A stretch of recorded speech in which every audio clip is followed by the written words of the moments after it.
S-O-N, first name Israel. Okay. All right. And how do you want me to refer to you? Do you have a nickname? Easy. You feel more comfortable if I call I-Z-Z-Y. you? They Okay. gave me the nickname right here in Richmond.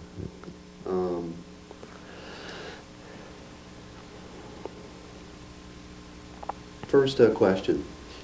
I want you to tell me where you were born and what you remember about your town and family life and things like that while you were growing up. See, I was born March 15, 1911, in Lithuania. I lived all my life in Kaunas, or in Lithuanian is Kaunas, in Jewish we call it Kovno. And really in the suburb from Kaunas, what it was, Slobodki. Slobodki was the suburb.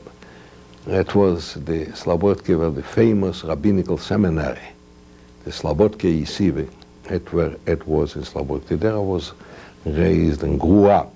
There I went to in public school, and in 1922 I went in high school. We had a private high school, the Real Gymnasium Ivri, they call it, Hebrew high school. The Lithuanian for the Jews was not as free as we expected.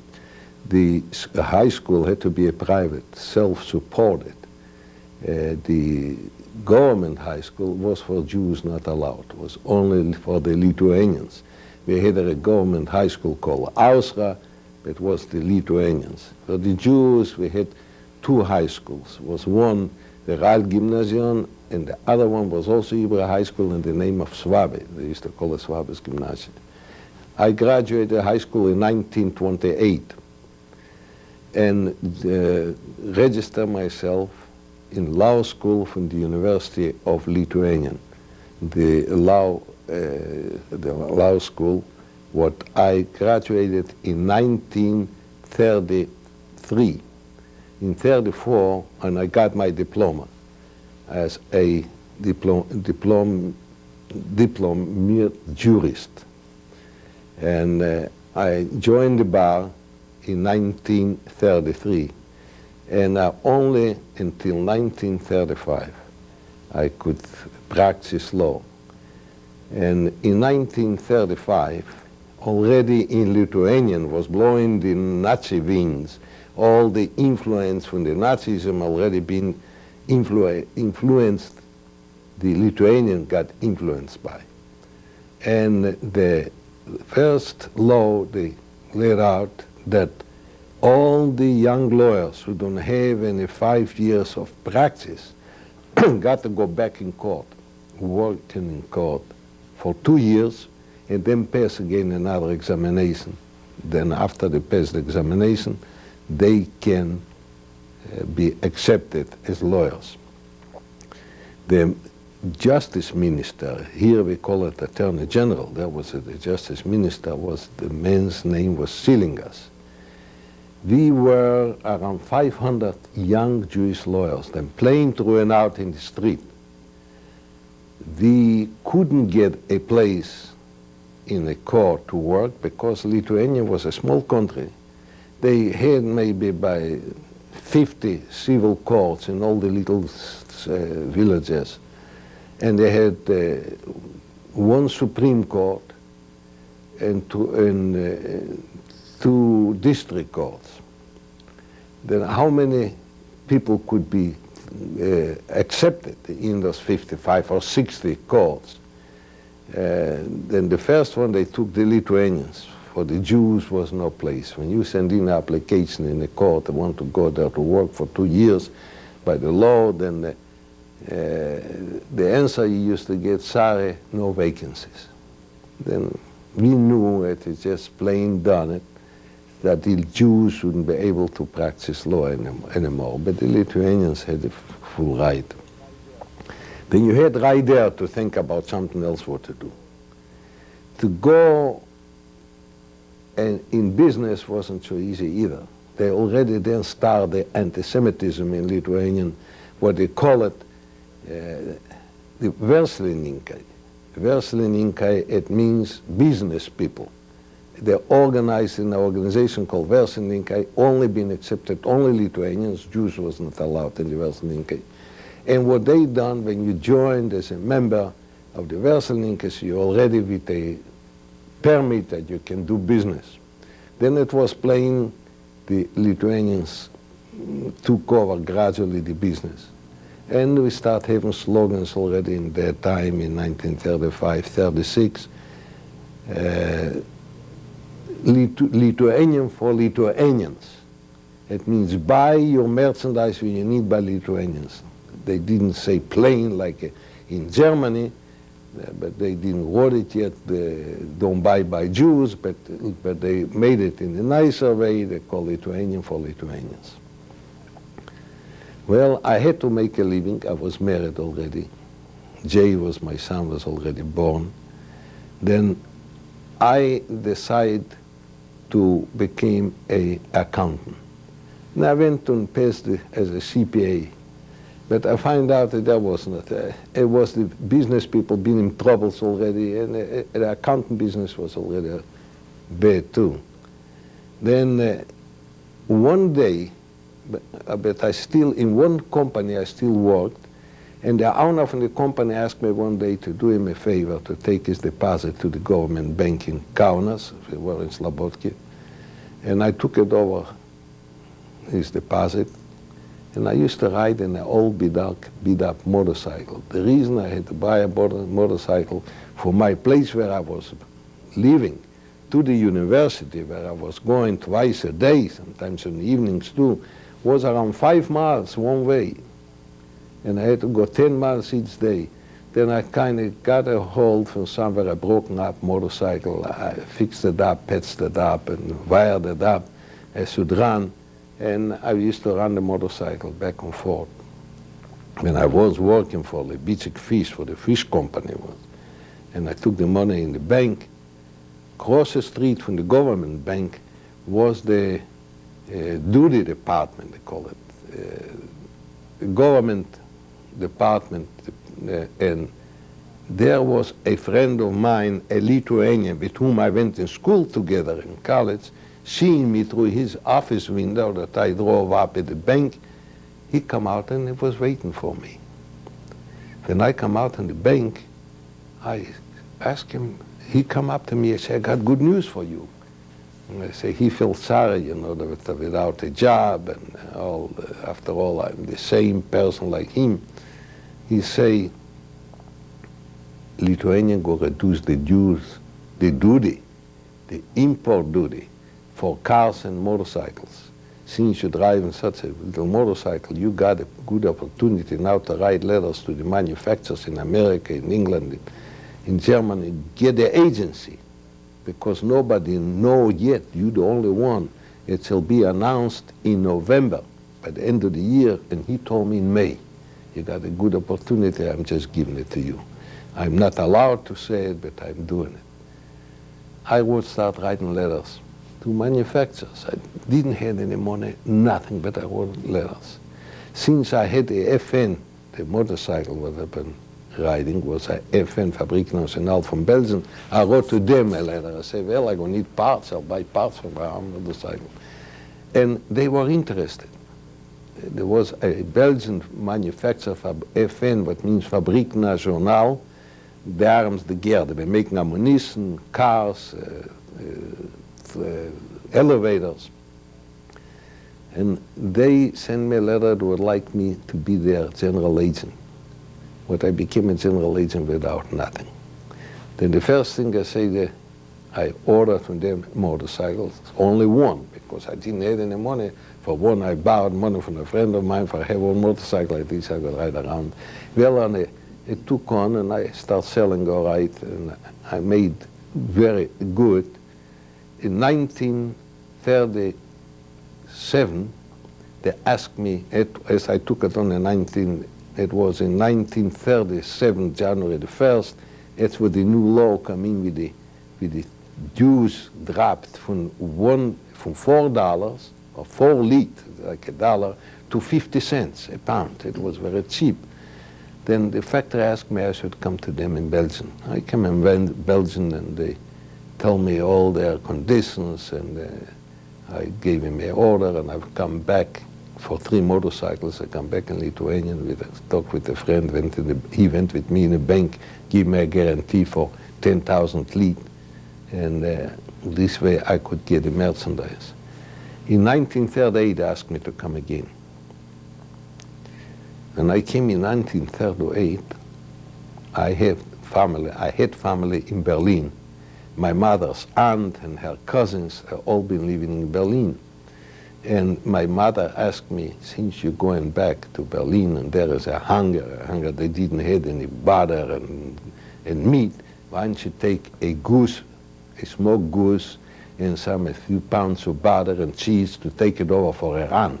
Since she's an older woman, she would like her to help her out. Then I took it over in 1938, but not knowing nothing. It was in September 1938. And the men were very, very upset. They told me, why I came now in this time of year. It's dangerous. Tonight we go have troubles in Berlin. I wish you wouldn't come. I said, what kind of troubles? I said, I don't know. It looks like we'll have a riot. They're going to start beating up Jews. Because it was the Greenspan. You heard about Greenspan, what he killed. Von Rath was the ambassador in France, in Paris. A Jewish boy by the name of Greenspan came in and killed him. And because of all the Nazism, all the anti-Semitism, the reason they threw out his father was living in Germany, and they told him to get out. They chased him out from Germany to Poland. And for a revenge, they came and killed him. And that's what they started then, was a riot. And it was, when they broke up all the glasses, it was the Kristallnacht that night. All the men, their neighbors, told them, the Germans told the Jews they should disappear the night. They knew already that they'd go have some problems. And I didn't know it. I stayed home with my aunt's daughter, and all the men left. In the middle of the night, knocked on the door. Jews here? I didn't say nothing. I kept quiet, and I was shaky, scared to death right there. Who are you? I say, I'm Lithuanian. Something that, you know, it's when it starts, something gives me power in me, works all the time ahead of time. A Lithuanian, what kind of Lithuanian? I had my passport, you see. I came with I saw the passport. They looked, yeah, Lithuanian. But you are a Lithuanian, a German? Jew? I say, I'm a Jew, but not a German, Lithuanian, because you see, my name is Israel. And all the Jews, they named, when Hitler came to power, named all the Jews Israel, and all the women, the men Israel, and the women they named Sarah. And since my name is Israel, they say, well, one say, maybe we go lock him up. You know, spoke German very well, I knew the German language fluently. And the other one say, no, we're not used to lock him up. He's a Lithuanian. He have nothing to do, and they let me loose. I was lucky. I would right there would be locked up. And I see in fire, flames around, and that's what they've been burning the books and breaking up homes. It went all night, and I was scared. I was trying to get away from there. And in the morning, I come out and walked around, and I see broken glass, and they broken the glass from the synagogue around the corner where there was there, and there was the looted there was a Jewish store like Tolheimer here, was Israel. It was Tietz, Wertheim, and Israel, big department store. Tietz was a big one. It was a Jewish, they robbed it, they destroyed.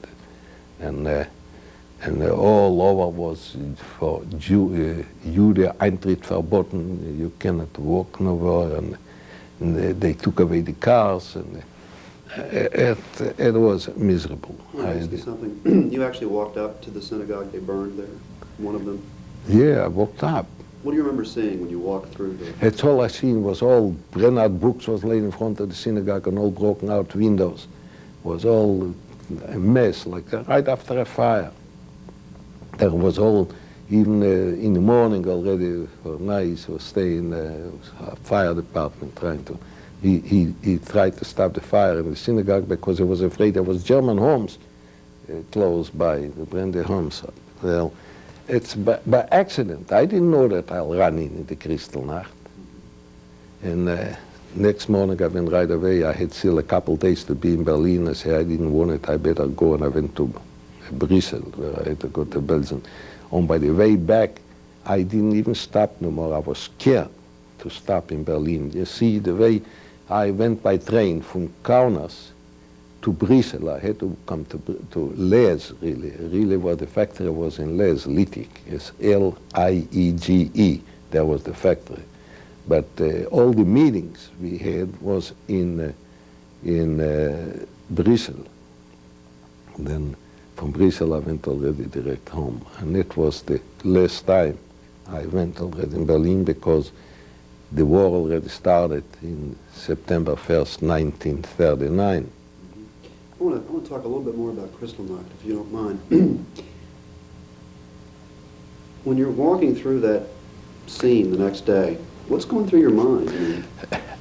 I only been thinking already, how can I save myself? I was afraid to stick my nose, but well, the only way I was lucky, I didn't look like Jewish, I looked like German. I was blonde, and I say nobody bothered me, but I was afraid.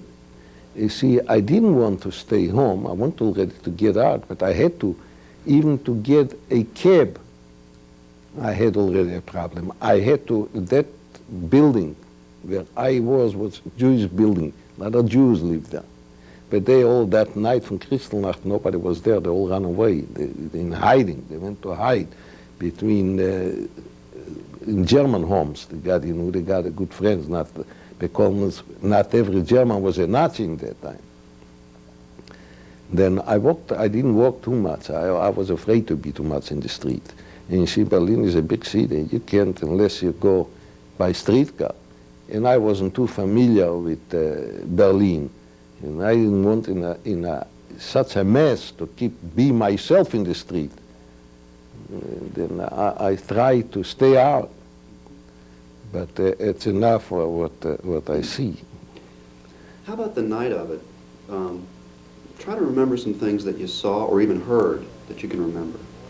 Well, what I heard all the noise. I heard all, at night I seen the flames what it was burning, and what they been doing, they've been burning synagogues and the bookstores, Jewish bookstores. There was a lot of Jewish bookstores. And then the books, the way you see I think you see in television, pulled out outside and put on fire and burning it out. And in 1938, in 1937, I was in Berlin. There was already signs in that time, Judeneintritt verboten, because there was a famous restaurant, Haus Vaterland, they call it, in Berlin. There was a beautiful restaurant. And I went there. But of course, they told me I got to see it, that restaurant. My cousin took me, and I went with him in the restaurant. But it was already a sign, Eintritt verboten. For Juden Eintritt verboten. That means for Jews, entrance prohibited. And then he told me, I said, let's go, I'll show you another place. I was trying to go to see the zoo, the animals in Berlin. There was a beautiful section, the zoo. And there I was walking with my cousin in 1937 and running in Gering. Gering was walking with his uniform, with all spiel, running face to face with him. And also that day when I was there, Hitler was speaking by the Reichstag. But I stayed away. I don't know. I felt sorry, but I stopped in Berlin anyhow. I done it because my mother insisted. It's her aunt, and my mother was sick, and her sister, they used to go to Berlin. You see, we were all from Lithuanian, Because Berlin, one time had to have worker after World War I, and they sent announced in the Lithuanian papers after the war that they need help. Then my wife's family were poor people. They went in Berlin to work, and that way they remained in Berlin. Then my mother used to go to them. She had a problem with gallstones, had to be operated, and she stayed with her aunt, and she felt kind of obligated to help her aunt. And she begged me I should take over for them the package, food. In Lithuania, this agricultural country, where you had so much. For $2 you buy a goose, not for $2, 2 leads. For $1 you could get 10 leads. And then for 50 cents a goose. And then in butter was plentiful, and cheese and all that. I took it over, a nice size package, and that's the reason I was. But the experience was terrible. You said something that was really interesting earlier. You said you were actually in Berlin, I believe it was. Right. Hitler and Goering were both there, and you saw them. Right. I saw Goering. He came in front of me. You see, he was walking there. It was a beautiful boulevard, beautiful section there. They call it Am Zoo, Z-double-O. Zoo is like a zoo. Sure. Okay. I'm familiar with that. Tell me, and at that time, did you know who he was? Yeah, Did you know sure, what I he knew represented? already. I used to Okay, listen. Let me ask you a question. What did he represent to you at that point? When you saw him, what was going through your mind? To my mind, I seen over-eaten, big, heavy set. I didn't even too much. In that time, they thought I didn't even dream that he'll turn out with me later on. I'll find out from the Germans. I couldn't believe it. I was thinking the Germans are a nicer people. And I think, well, a big Ogefressener, a big eated up, a heavy set German going there with his uniform. I say, well, he likes to show off or something. I didn't even pay attention to him. This is before a lot of those. Right, before all that. It was it was before the Kristallnacht. I used to read in the paper and hear on the radio that Hitler asked the Jews to get out and all that. But I couldn't dream it'll be so bad, we don't go heaven. I couldn't dream we'll run up in the Holocaust was coming up. I knew the Germans is nice people, and I was thinking they are. After all, I went in high school, I read about Goethe and Schiller and Lessing, all the big people in Germany. I've been educated about that because the director in the beginning in the high school where I went was a German Jew. And he brought us in little the German culture. And I couldn't believe it. People I heard about Beethoven and all the big famous people. Couldn't believe it. They should be turned to animals like this. He was very polite and nice. Well. Do you remember the first time you ever either heard or saw Hitler? That when I walked up. The same day. The same day. I didn't go too close. It was thousands and thousands of people. And I seen him hollering and screaming. It's the only time I seen him. And the rest time I seen him on the radio, I heard of him. I used to listen all the time to the radio, to the shortwave radio, when Churchill used to tell that when Churchill already became the prime minister, when he started telling us that a new menace is coming up, and he be predicting and telling on the radio, been talking. Well, and it was that wasn't. the first time? I mean, I'm going, let's go back. How about when you were in high school? Did you ever hear of Hitler then? No. When was the first time you ever even just heard the name? The first time I heard Hitler, it was when I was in 1937, when I came in Berlin. That's when I heard about Hitler. And I heard also in 1938 already, when I came back in the summertime, when he took Austria, when he annexed back Austria, it was already heard about Hitler, because in that time, you see, by being the agent already from FN, from Fabrique Nationale, there came a Jewish person, a very wealthy one, was trying to open up in Lithuania a bicycle plant. And FN, the factory from whom I had the motorcycles, was the general agent, had the plant and they closed up the bicycles. They only went to motorcycles. They discontinued making the bicycles. But that man find out for me that I'm their agent, and he was interested to invest money to open up a plant, came to me and tells me he knows that FN closed down the bicycle plant, that I know about it. I say, no, I don't. I only know they have bicycles without a chain. It was like a differential. It's the only people who made a bicycle, you know, without the chain. And he wants to buy it, that plant. I say, would I, as an agent, and since I know the people there, would I go with him and give him the connections and introduce him to the people who want to buy the plant? I say, all right.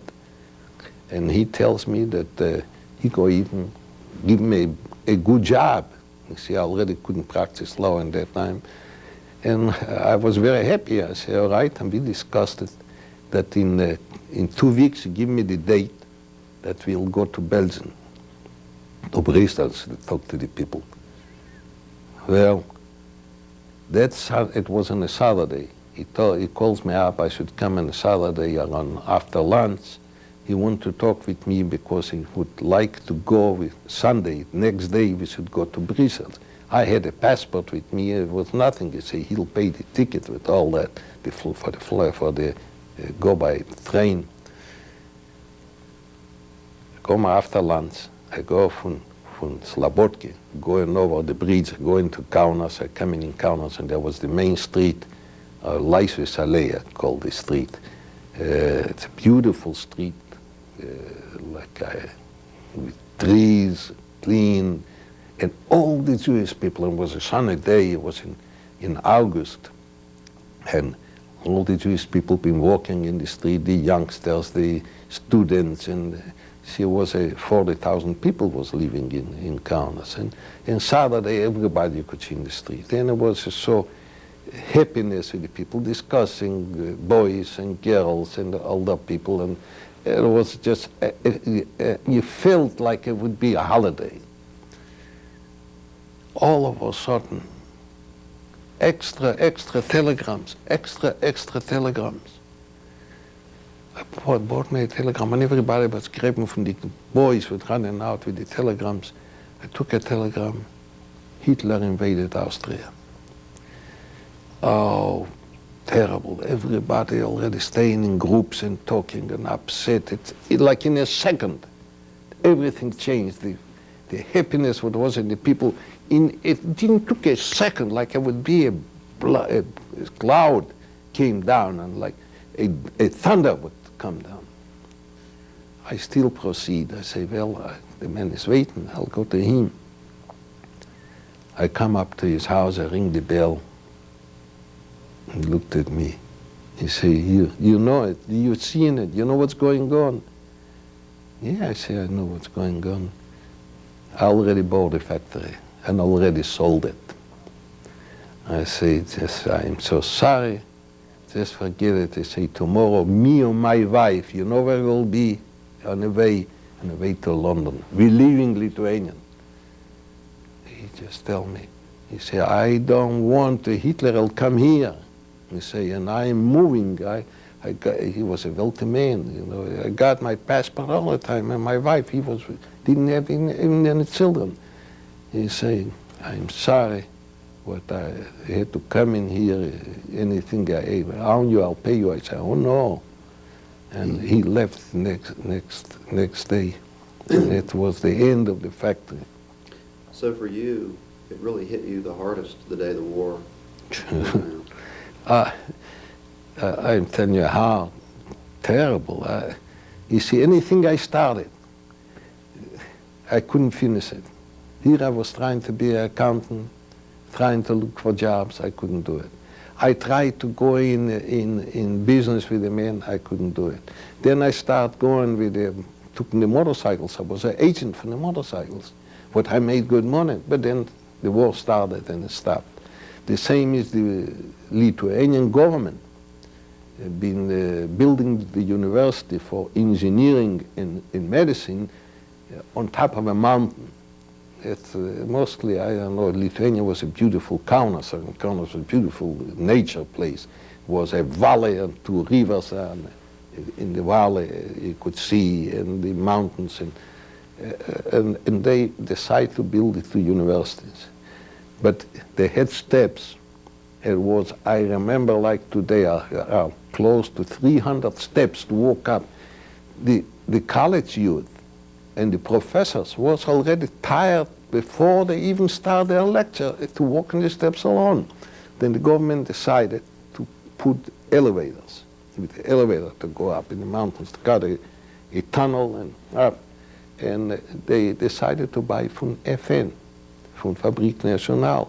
And I had all the papers. They had to go to the government with the picture, how it looks, and FN installed it.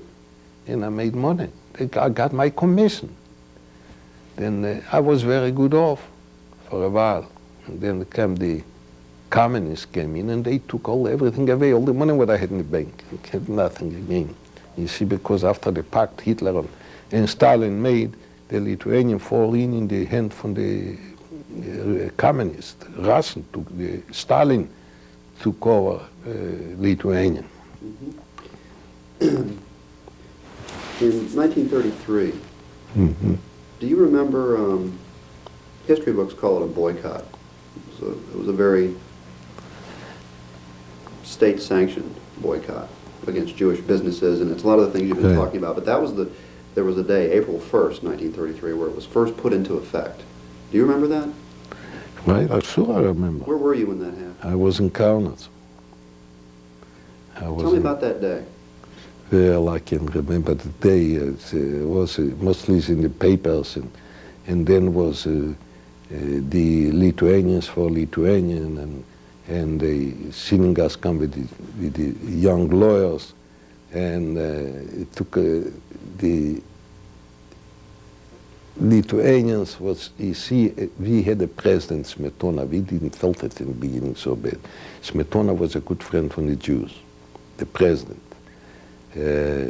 He see to it there shouldn't be any harm done to the Jews as long as he was. And he was until the last minute, until August 15, 1940. In August 15, 1940, when the Russians came in with their tanks in Kaunas, he got in his car with his family, with his wife and son and daughter, and came to America, came in here, and he had a constitution with him, and he lived in Cleveland. And then we didn't know until the war broke out. The war broke out September 1st in Poland, and that's when we find out and everything stopped. There was no, we still had the business for a while until the communists came in. The communists came in and then took everything away, nationalized everything. But before everybody, until the communists didn't come in Lithuania, we didn't know, we didn't felt it. The only thing we felt that all the Jewish refugees in the thousands came to Lithuania, you see, because we still were free. The Nazis wasn't there. The Nazis were in Warsaw, in Lodz, and all the Jews was looking a place where to run. And the only place they had an opening was in Lithuanian, and they came in Lithuanian.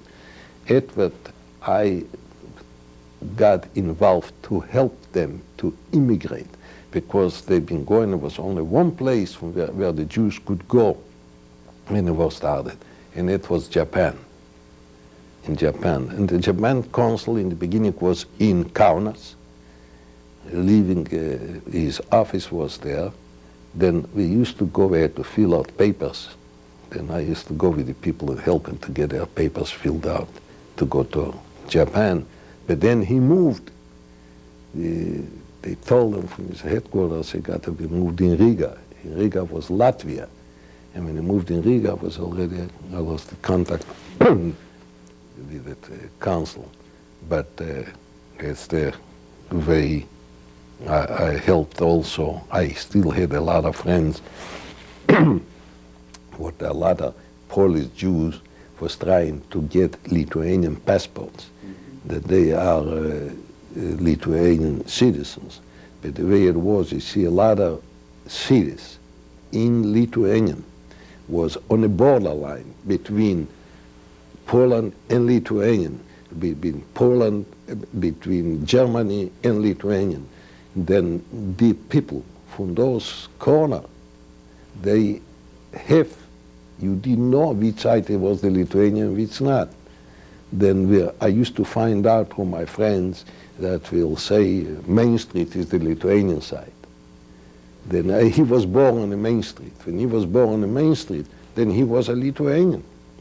Then they let him in, he had a passport, and became a Lithuanian citizen, but it didn't last long, only 1 year, because August 15, 1940 was the end of it. The communists came in and occupied Lithuania. It was the pact what Stalin and Hitler made by Ribbentrop and Molotov was at that time. Ribbentrop was the foreign secretary, Secretary of State, and Molotov was the one from Stalin's.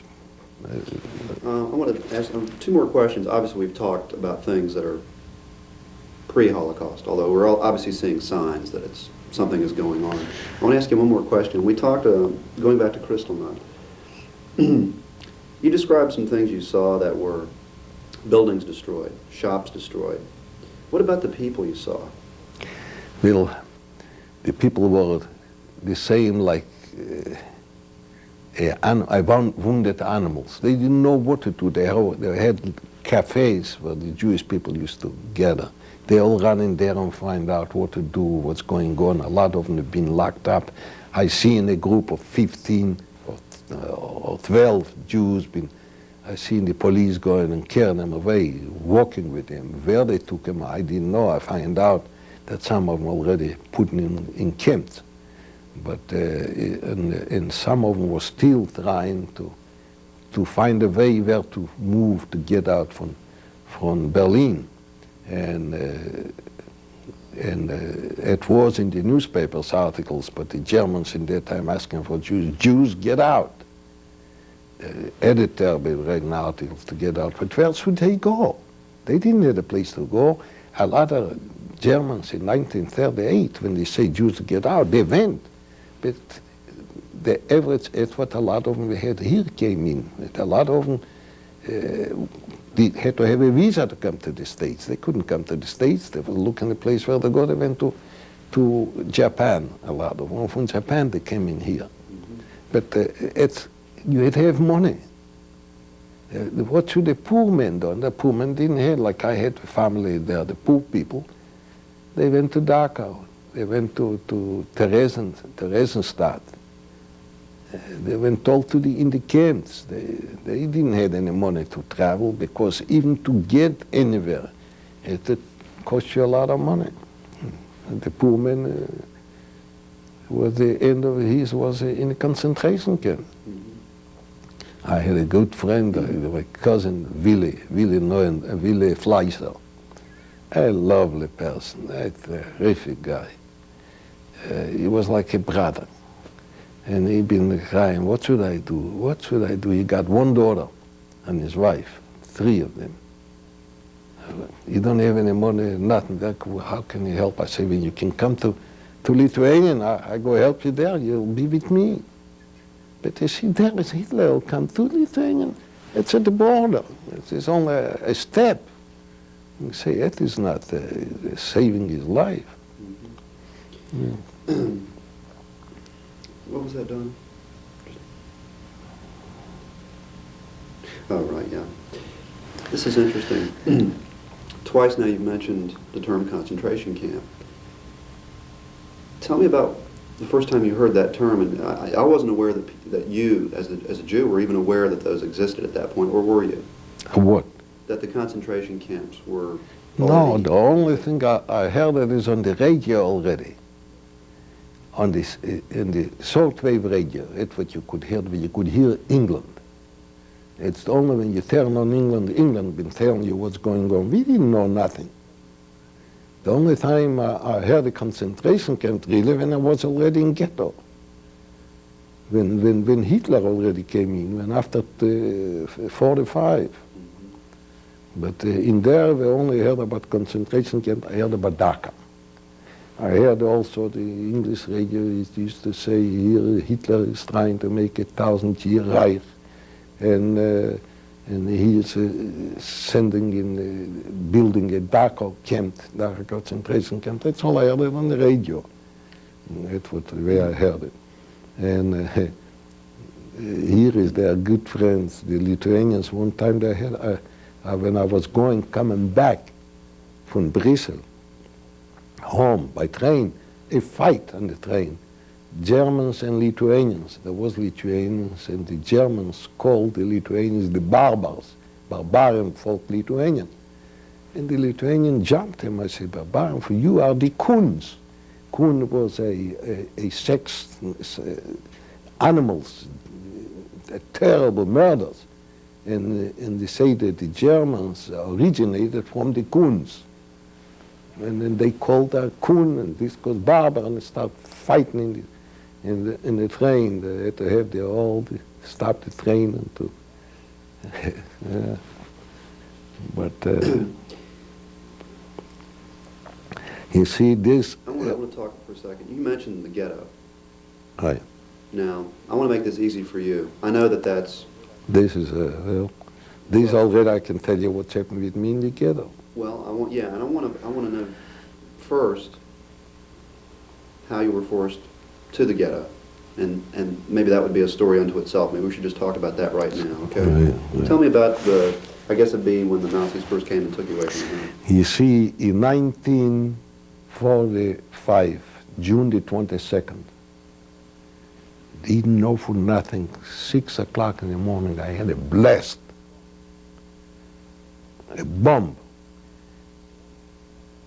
The airport was not far from from Slobodka. You could see it. And the Germans came in and dropped the bomb at the airport from Lithuanian airport. Lithuania had only 3 little planes. It's all they had, but they dropped there at the airport. Why they dropped in the airport, I don't know. I can understand the other bomb they dropped was over the railroad bridge. They didn't want the railroad to stop going. They dropped the bomb there. You know, it woke me up. Ran out like, didn't know what's going on. And I had a little car, a Volvo. And coming in right away, the police running around, coming in, you got to give the car away, you're not allowed to have any more cars, and everybody running. They don't know what's happening, like in a circle. Everybody like confused and don't know what to do. A lot of them saying, I had a neighbor, he with his wife is running to the railroad station. He say he want to get away because it's a war started. And here they turn on the radio and they announced that there's a war. Hitler declared war, Russia. And we knew about it because Churchill used to tell Hitler, Stalin, be aware, we see that the Germans concentrating their military on your border, on the Lithuanian border. And he had the Russian army. I say, you better do something about it. Bring reinforcement, do something. And Churchill been laying him out. But who knows? And it's exactly Churchill already knew, and Stalin didn't do nothing. Then here we seen the Red Army start running back already. Here they were by Kunin, by the border, and start running from the border back through Kaunas, through anywhere they could go. The shortest way, they're running back. on foot, on bicycles, on cars, on trucks.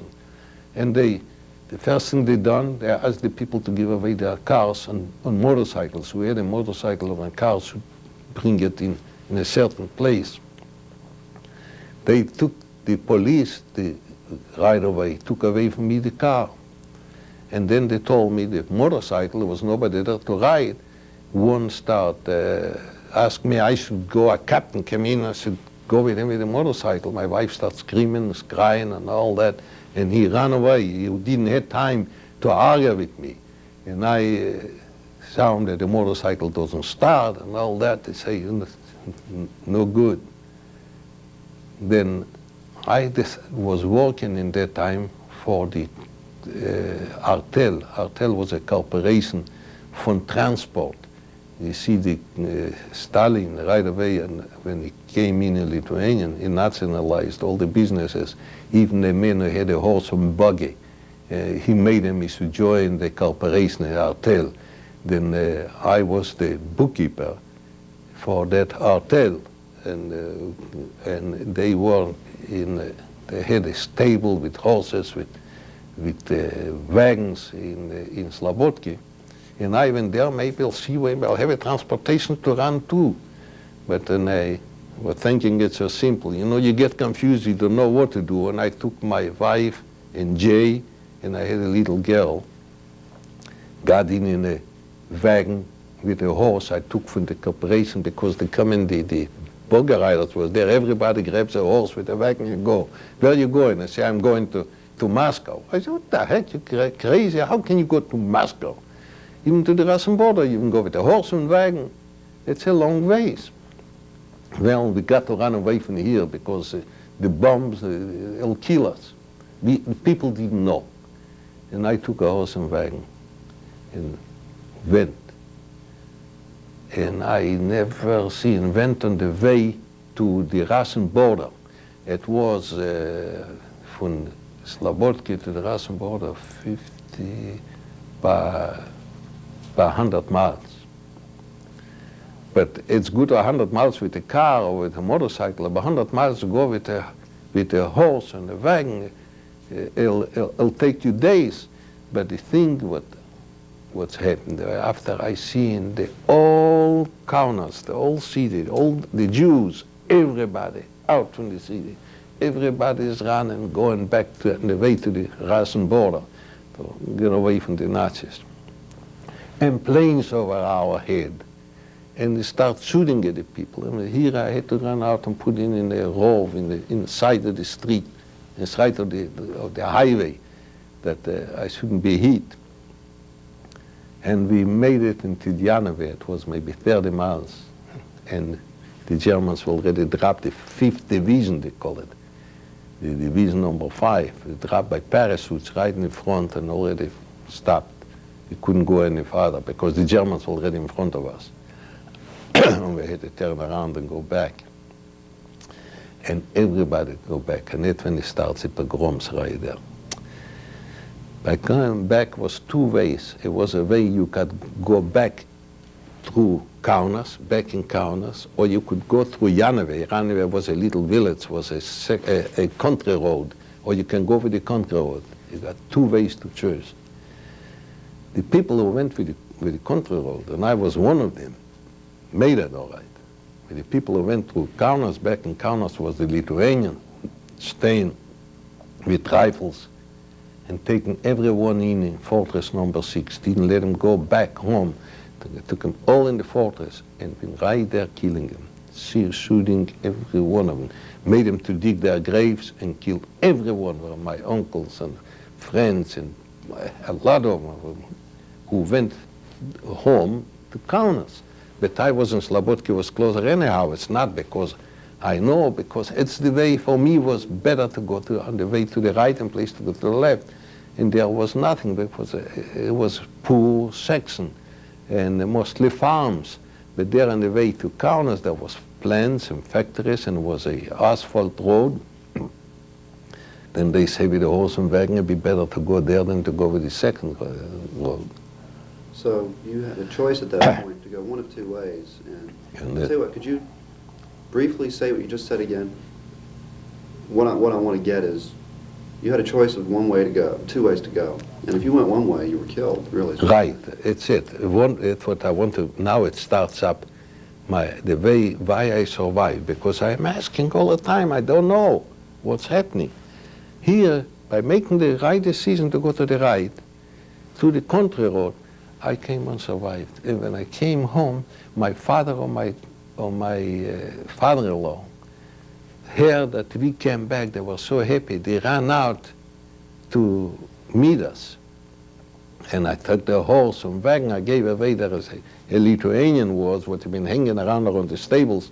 His name was Yurki. I said, yeah, Yurki, take that wagon and horse away from me and put it there back in the stable. Yeah, I'm glad, I'll do it. And he took it away.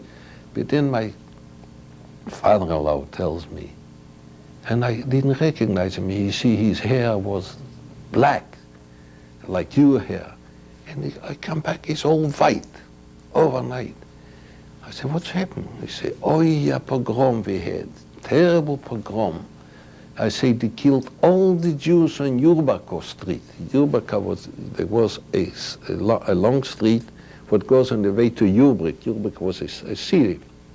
We called it Yurbaka Street. It goes from the bridge, and it was a street, or maybe, I would say, 10 blocks. And they got in from door to door, the Lithuanians, from door to door, and killed everyone. They got in the house from the rabbi, cut his head off, and put his head on his dresser. They went into the newspaperman. There was Yatkunsky, a man by the name Yatkunsky, and his wife was a dentist. Got in and killed him and his wife and the little boy. There was another house, was a plumber. His name was Friedman, a healthy man, and he even put up a fight with him. They cut him up. He was in pieces with knives. And then my father-in-law heard already that there's a pogrom. He ran up in the attic, thinking maybe the attic would be able to save himself. And the attic was a little square opening, and he looked through the opening. And the next door of him was a blacksmith was living there with his sister and his wife and his son. And they took him out right in the backyard and killed him, shot him.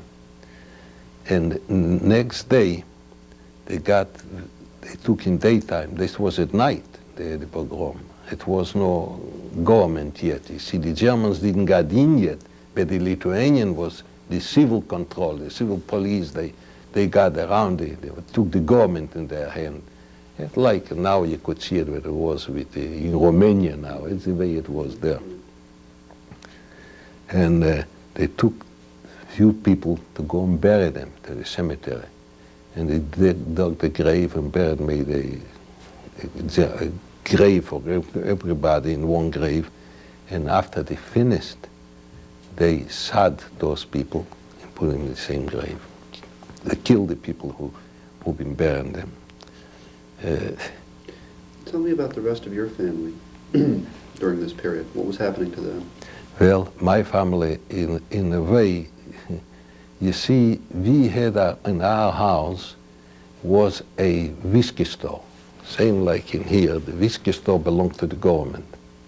And we rented out, we had a lease to rent a house with a store, because our house had one building was in the front, and the other one was in the back. We lived in the back, and the front was empty. We rented out for the whiskey store.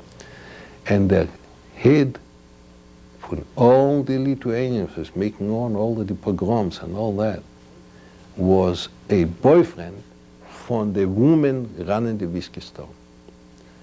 And he knew us, and there was his girlfriend right in that house, skipped our place. They went around in our house, they lived. Why? Because through her, because she is leaving. He told all his assistants they shouldn't dare to go in there. He'll punish them for that. Then nobody walked in our house. And there was my father and mother, my sister, the born as a child. The child was only a month. And her husband's father and mother, and they were staying home. They didn't move. And that woman in the whiskey store used to bring him bread, groceries, to live on it. And they didn't move nowhere. And in a way, they survived until they got in the ghetto. But one day, the same woman came to me, saw me after I already come back.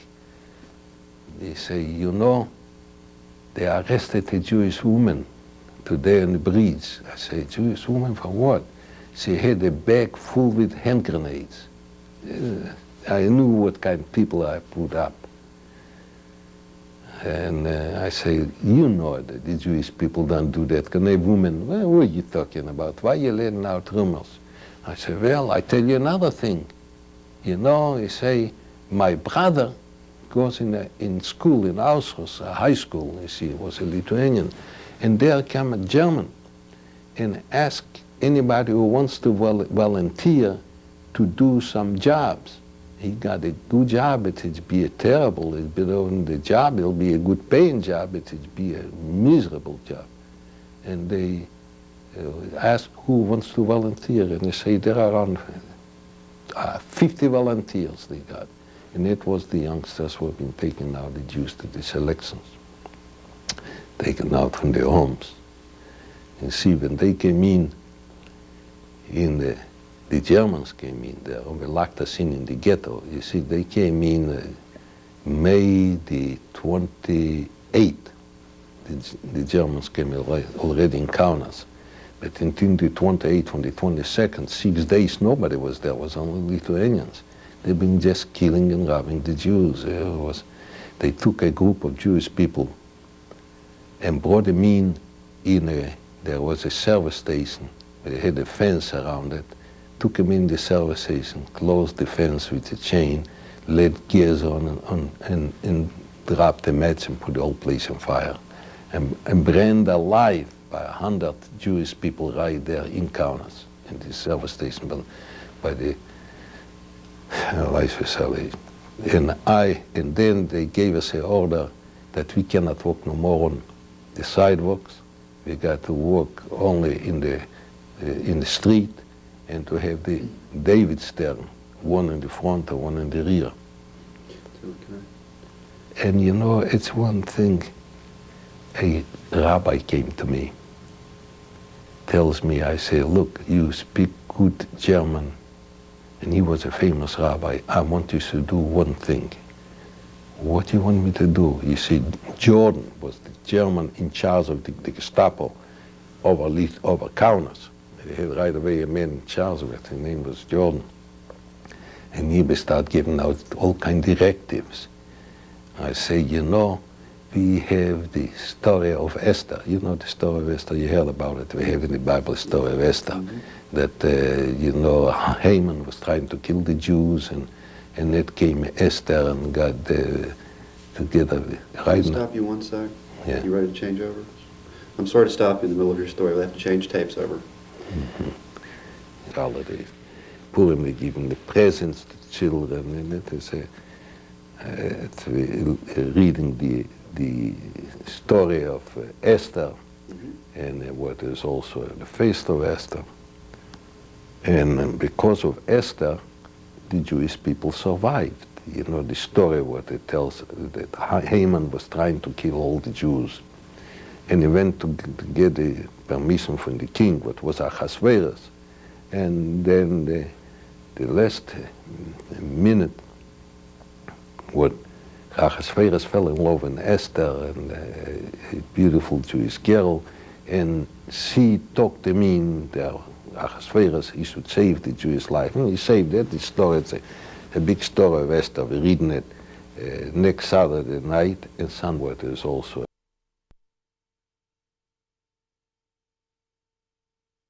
the feast of Esther. And because of Esther, the Jewish people survived. You know, the story what it tells, that Haman was trying to kill all the Jews. And he went to get the permission from the king, what was Ahasuerus. And then the last minute, what Ahasuerus fell in love with Esther, and a beautiful Jewish girl, and she talked him in there. Ahasuerus, he should save the Jewish life. And he saved it. The story, it's a big story of Esther. We're reading it next Saturday night and Sunday morning, twice. Well, when Jordan came around, the Gestapo, right, in 45, he laid out all the Jews will have to go in ghetto and all that. And he was a rabbi. His father was the assistant rabbi for a famous Rabbi Yitzchak Elchanan rabbi. Yitzchak Elchanan, everybody asked in the States about Yitzchak Elchanan. They know we got a lot of rabbinical seminaries in the name of Yitzchak Elchanan.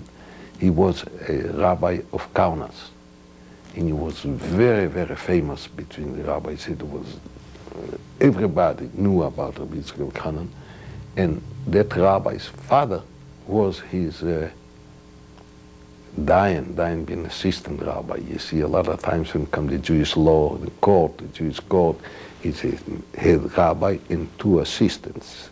When it comes to in the Jewish law, something got to have a separation or a wedding.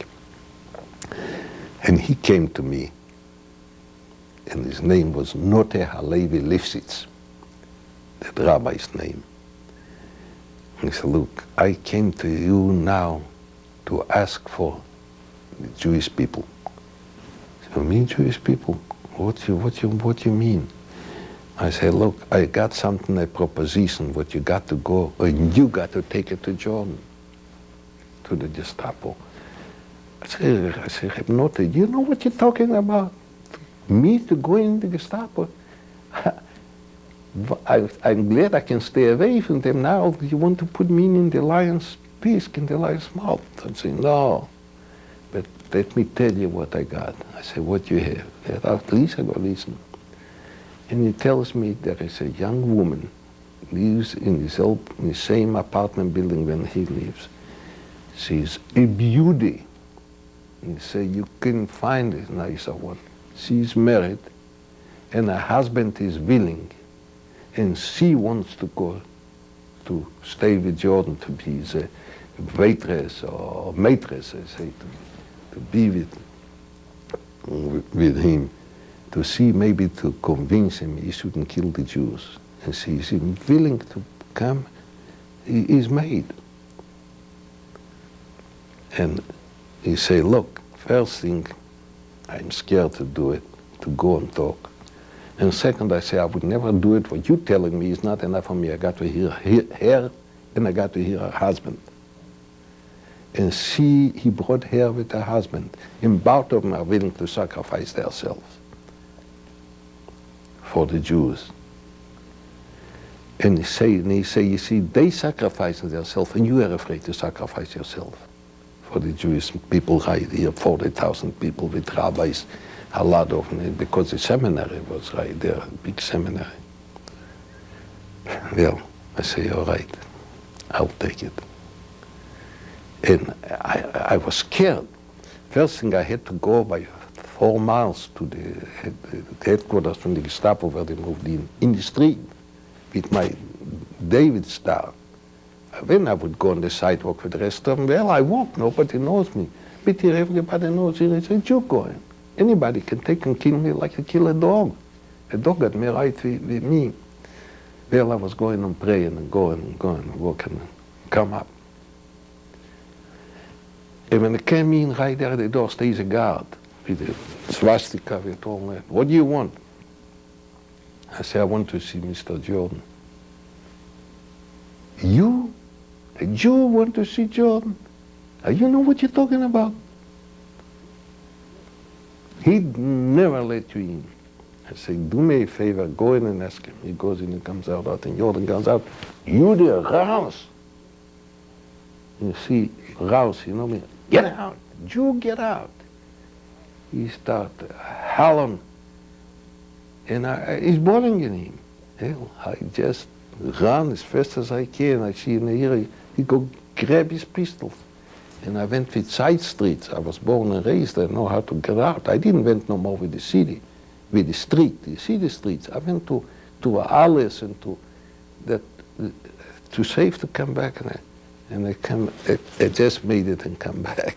Mm. Yeah. So that's just another time. And I see in there, by running to the side street, I used to go to tops over fences and seeing the way they've been getting Jews together with Torahs, driving them back to the 6th fortress to killing them. I've seen the way the Germans, the Gestapo, already putting them in jail in the masses.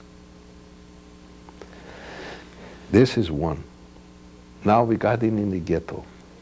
That Jordan gave an order that by August 20th, all the Jews got to be in the ghetto.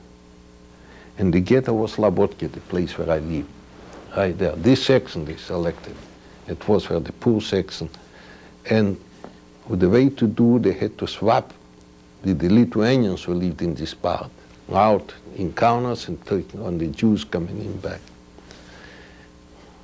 And we got in by the 20th of August 1945. The ghetto was done.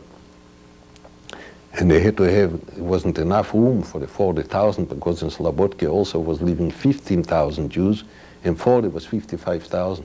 Didn't have enough room.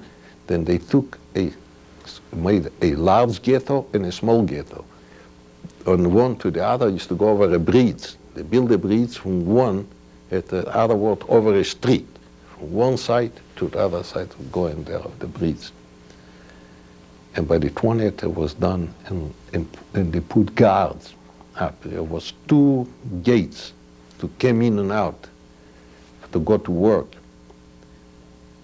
And by September the 2nd, I think, or the 1st, an order came that we need 500 young Jews to go to work in archives.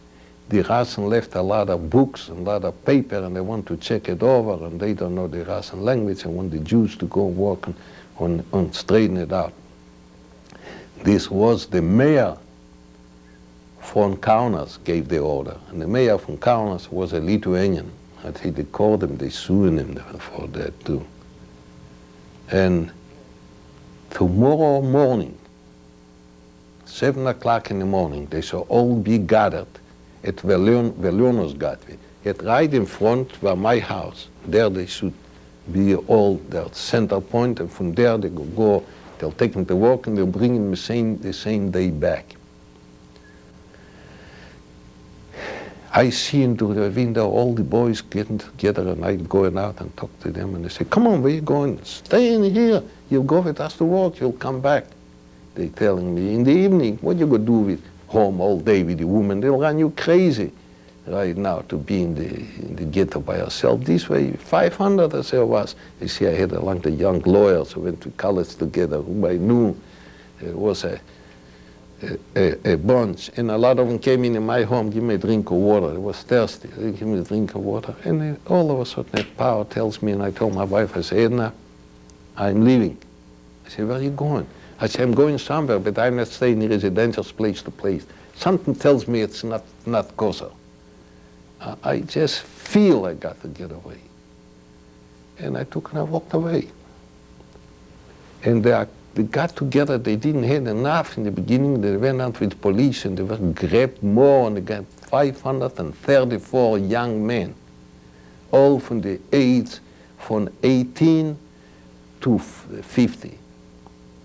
The breast from Lithuania, it was terrific from Kaunas. The young, the educated doctors and engineers and lawyers and accountants, all the best took it out. Took it to the 6th fort and killed every one of them. 2 hours after they took away from there, they killed every one of them. I was stopped also by a policeman. He was trying to grab me. I should go over to the 534, they sort of people. You see, but in that time I was 29. I was strong like a mule. and I tore the policeman in pieces. I beat him up and I threw him away, and he was, all right, go ahead. He was afraid for me. And I survived again. Because next day the fathers from the children, the old people, go and trying to find out what's happened to them. They had to come at night, they didn't come. Next day they didn't come. A week they didn't come. Start going and looking and finding out, finally to the Lithuanians and find out. How did they find out eventually? The Lithuanians, seeing the way, the Lithuanians did it too. You know, the Lithuanians now, what they're trying to get now their independence. They killed every one of them. The Germans were there too, they weren't there by themselves. And it was the famous 534 killed. Now, this is the type of thing that started happening more and more, correct? Right. And the numbers got larger? Right. More people? Right. Can you remember another instance where there were maybe a lot more people taken away? Yeah, I'll tell you the big selection, who should live and who should die. Can I use the toilet? Yeah, sure, I'll tell you what. Stop tape now. Let me take this microphone off you. Oh, I forgot. It's okay. That's my job to remember. There you go. It's very interesting. Well, Very interesting. I think we'll be able to use for the tape. now you see, Let's see if are we rolling, Tom? Okay. Does he look framed up okay?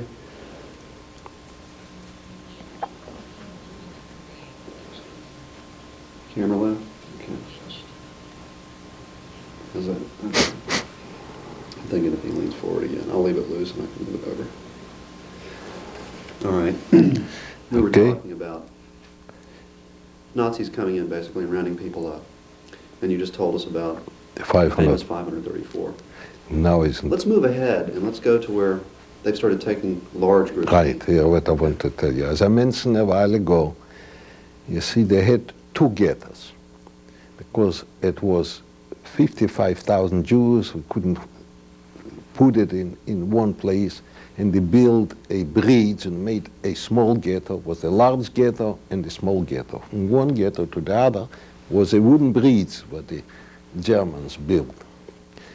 Now they decide one day they want to have all the people who living in the small ghetto should have a working sign, a document that they are working. And they give everyone who worked in a brigade, they call it brigade. Brigade was, we'll say, a section like in the airport, or like going in the chocolate factory, or in the ammunition plant, or in the junk places where they got grabbed up. They used to take groups of people. They used to give a band on their arm with a number. No more name, but only a number. And everybody got to have this from the small ghetto. And it was then everybody Russian trying to get this life sign, the sign that they could survive. Got it done. It was only a trick. The trick in the mean that they want to take them all to work, that they shouldn't worry. Then, in a week later, they call all those people in the small ghetto, what it was 15,000, no, it wasn't 15, it was by 10,000 people, should come to the democratic place. We had a place called the democratic place. It was a market, was a lot of fields, was a lot of space. They should come up there, and from there, they go divide them in working place where they'll have to go to work. My sister was living in a small ghetto, and my mother started crying and begging to bring her sister with her to bring in the big ghetto. My wife went over the bridge. A half hour before they closed it up, the bridge, they couldn't let them all to work, and brought her over in the last second. They brought her to this side in the big ghetto. And there they took all over in place to take him to democratic place, what they say. They take him, cleaned out all the small ghetto, took him to the 9th fortress. You see, Kaunas was surrounded by World War II by two fortresses. Nikolai, what it was, the Russian Tsar, when he was trying World War I, built Kaunas, a fortress to protect himself from the Germans, because he started fighting the Germans. Then he made in two big mountains. He made the 6th fort, the 7th, and the 8th, made 3 fortresses. And they took, those people was closer to the 9th fortress. They took all the 10 to 12,000, I don't know how many it was like this, not more, not less than 10, and killed them right there. Took them right away out, the people, sick people, with children, with women, with young people. Anybody was there. They cleaned it out. They locked the breach, and surrounded, the Gestapo come around with the machine guns, and they took them all out, right there. I wasn't in that selection. That was the small ghetto, which we lost by 10,000 Jews. So they killed everybody from the small ghetto? Everybody. Nobody survived. Nobody. Took it right there, and there was digged out graves, and who been digging the graves? Russian prisoners. There was also the Russian, where they took the prisoners of war. They took them also, keeping them right there in jail. And they dig the graves, and then the Jews were there. You said your sister was in the small ghetto, but my sister was in the small ghetto. Before they took it out to the democratic place, before they locked up, they gave 2 hours time for all the people. They were tricky. Who wants to go to work should come to the small ghetto. After 2 hours, it'll be no more. You don't be able, because the breach will be destroyed. It'll be locked, not destroyed, it'll be locked. And my sister was there, then my wife brought out the last minute her with her little girl to the big, to be all together. We shouldn't be separated, because we didn't know what's going to happen later. So it was very close. I mean, she came within hours. Right, and this was very close, within a half hour, saved her life. It was, the selection was in September 10th, 1941, for small ghetto. Now, October the 28th, 1941, the big ghetto, big selection. They decided now the same thing to do with the big ghetto. But they also, with all kind of tricks, they took out everyone in the place and told them the same thing. But then they figured it out, the Germans said maybe rebellion will start, because the big ghetto was already 28,000, no, 27,000 Jews. Then it was too many for them. Then they say they didn't want, even they're afraid maybe one German will get killed. Then they kept us there on that place. Early in the morning we had to come up, 5 o'clock in the morning, everybody should be in the big farm, like a farm like. And kept us for 2 hours, and all of a sudden everybody back home, back in the places, and they let us go back home. And I'll never forget, right there, the Orthodox Jews, you know, they've been praying, they say, you see, it is a miracle from God. God just answered our prayer, and they saved our life, because they knew they're going to be killed. Well, in a week later, a repetition. Again the same thing. God, all the ghetto, out. Everybody, nobody should remain home, and anybody that'll find somebody at home, they didn't fulfill that order, he'll be killed. Or when even the sick person should be brought out, the healthy one should take the sick one. When they're in bed, to take him with the bed, but everybody should be right there in that place. I'll never forget that picture, the way I see him. Carrying on chairs, carrying on beds, the sick, and children crying, and it was miserable. And in October it was already snow, and it was cold, and people were going almost naked. The misery, it's terrible. I don't know, sometimes I dream at night, I'm getting up, so confused, I don't know what's happening. There was a terrible picture. And we all came in the same place, everybody stood up in groups. What was in groups? Everybody had to be the families, all together in one group. For example, with me or my father could be the oldest spokesman, or I was the spokesman in that time. Since I spoke German, I say, well, a Lithuanian, I'll better be the spokesman. And with me was myself, my father, my mother, about sisters and their child, and my wife's father and mother, her grandmother, who was also, she was a woman already around 70, 75, and her sisters.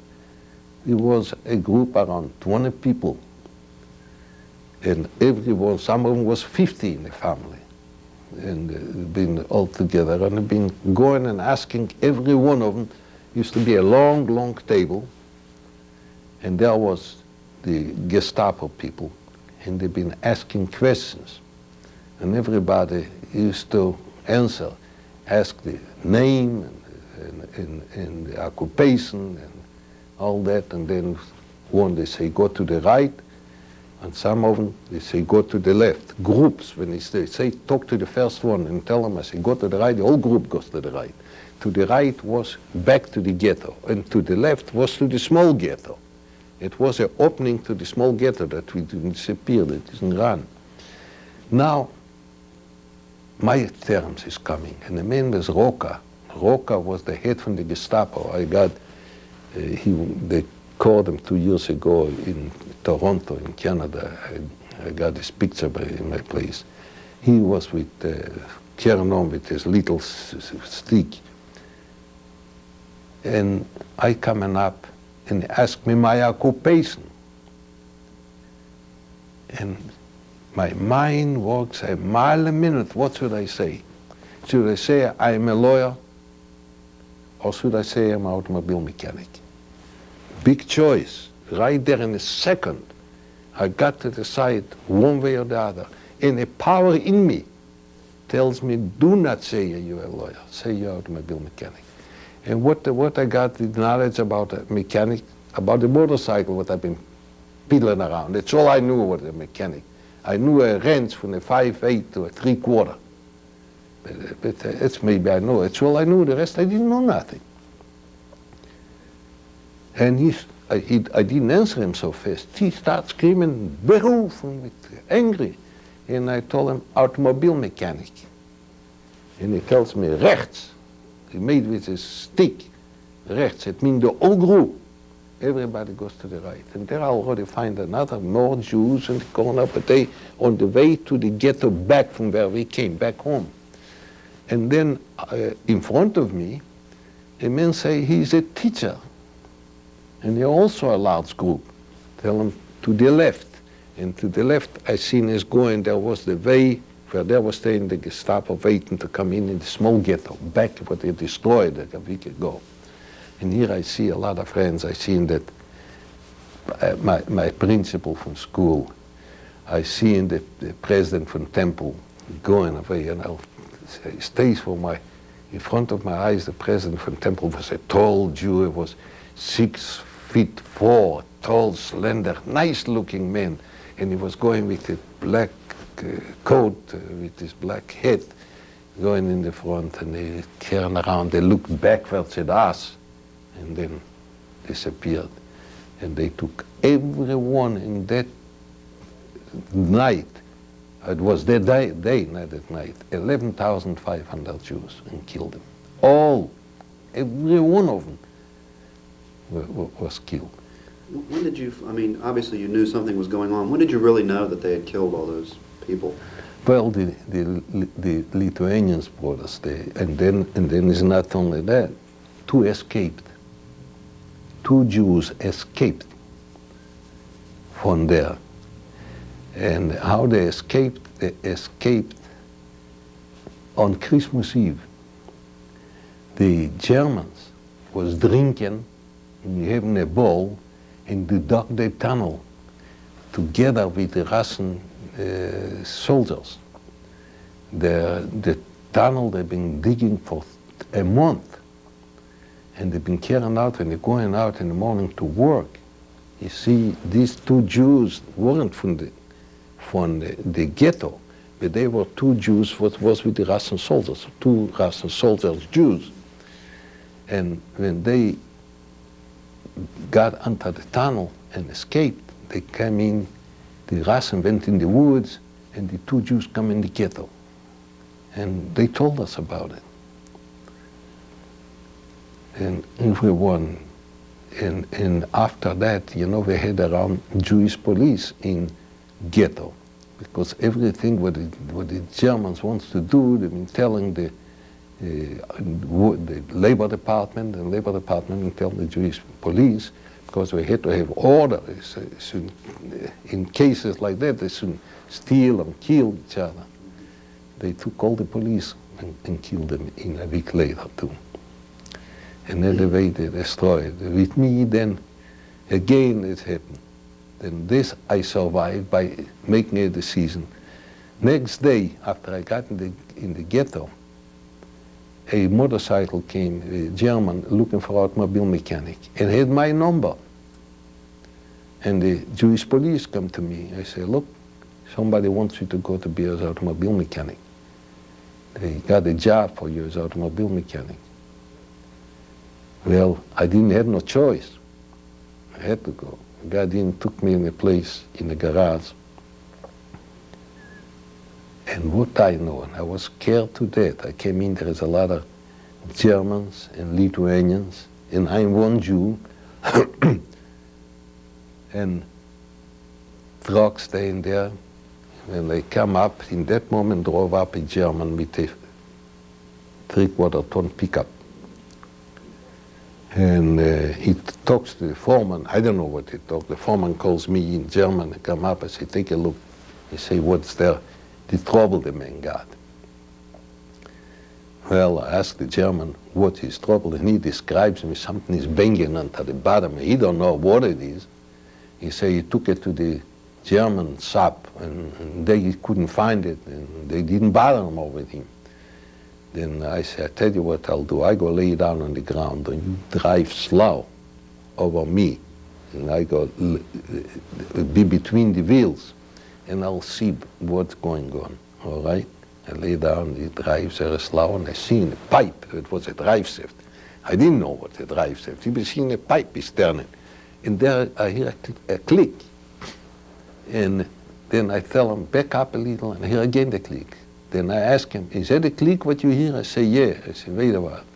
Took my hand, I moved the pipe, and I see the universal joint is loose. You know what the universal joint is? Mm-hmm. Well, I got out and I told the German, all right, I know what it is, I'll fix it. He say, when you go have it ready? I say, tomorrow. I say, I don't know what to do first. I'll have to figure it out, how to get it click. I say, then tomorrow.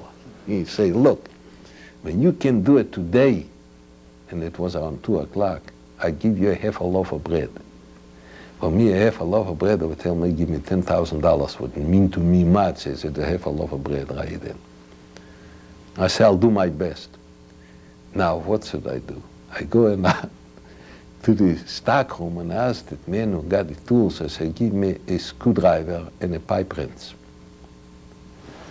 I don't know, I was thinking it's a common tool, a screwdriver and a pipe wrench, that's all I'm going to need. I was thinking maybe I'll have to turn out with the pipe wrench, the pipe, that's the way I was thinking.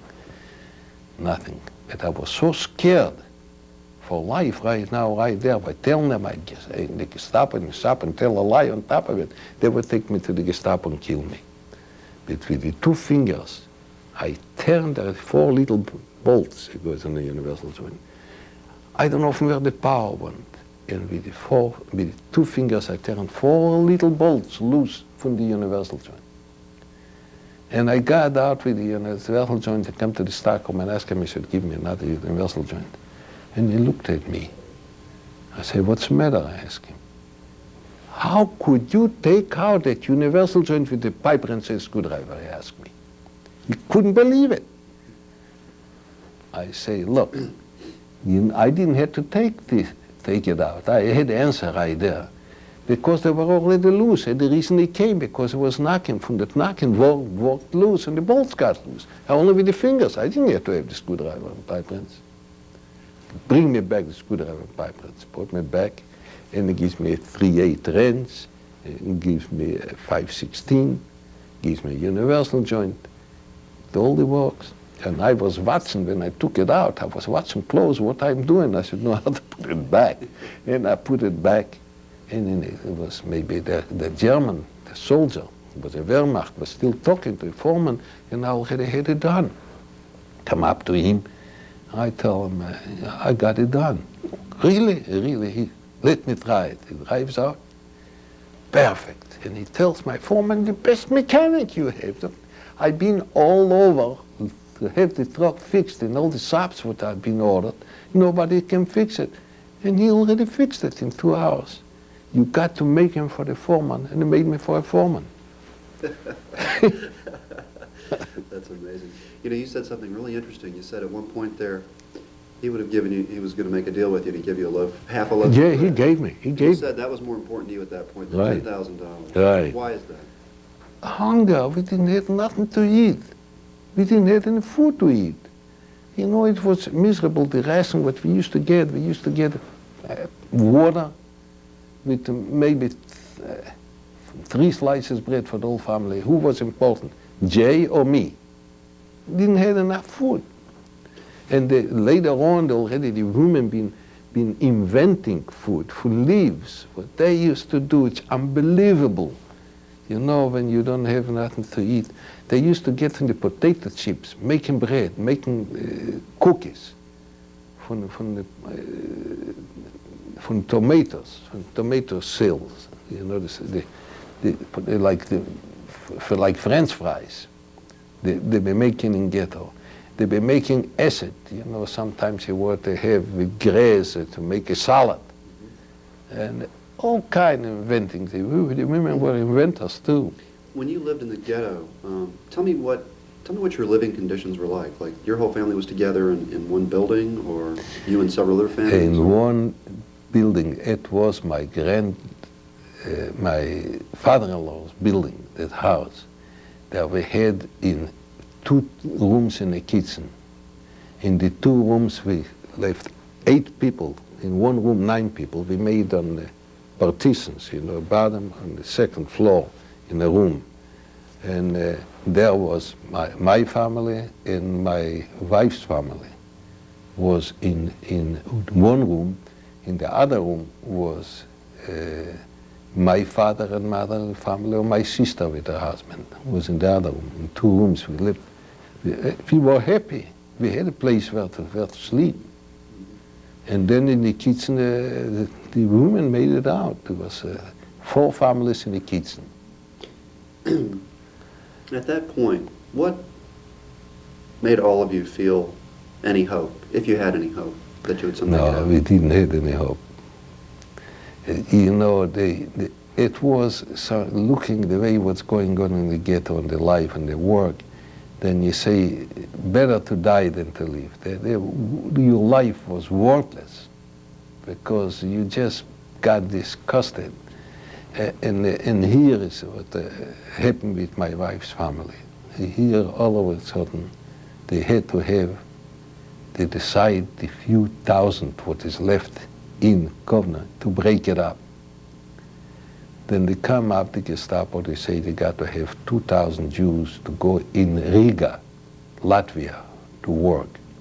And they'll come to get from Kovno, ghetto, the people to send to Riga, to Latvia. Well, and who they could take? The larger families. It was easier for them than to take singles or duleveds. 2 people, they would take families from 4 on up. My wife's family was her father, a mother, a sister and 2 brothers. There were 5. They was right there on the list, the number 1. And they come up, the Gestapo, one day with their help, with the Lithuanian help, come to my house looking for the Butrimovich, for the family Butrimovich. My father-in-law spoke up. Let's go. Where is the rest of them? Or he say, this is my family. All the family out in the street. I come up and I see what's going on. And I ask the German, what you doing? What's going on? What you want? They say, don't worry about it. You could be there too. I said, what do you mean I could be there too? And my mother-in-law come to me, want to give him a shake hand, say, goodbye, I'll see you. And he comes with a rifle button, knocks over her hand, and don't let me shake her hand. You just seen it. And my wife, in that, I don't know, say, what's happened to her? She didn't react, and they took him away, and it was the end. And since then, she almost ran crazy. How come I let my parents out so easy? My wife had to herself. She got hysterical. She don't want to leave. She want to die, and you know, and it's enough you had without it. And how come she say she didn't react? When she would react it, and she would beg the German to do something, or attack him, or anything to let the family not to get away so easy. And they left. Well, my wife had an uncle. He was a farmer before the war. And he had a nice sized farm, and he was very in good relationship with the rest of the farmers. Because he was a wealthy man. He had, when a farmer, a horse used to drop, used to come to him, they call him Itzka. I lost my horse, can you do something? Can you lend me a horse?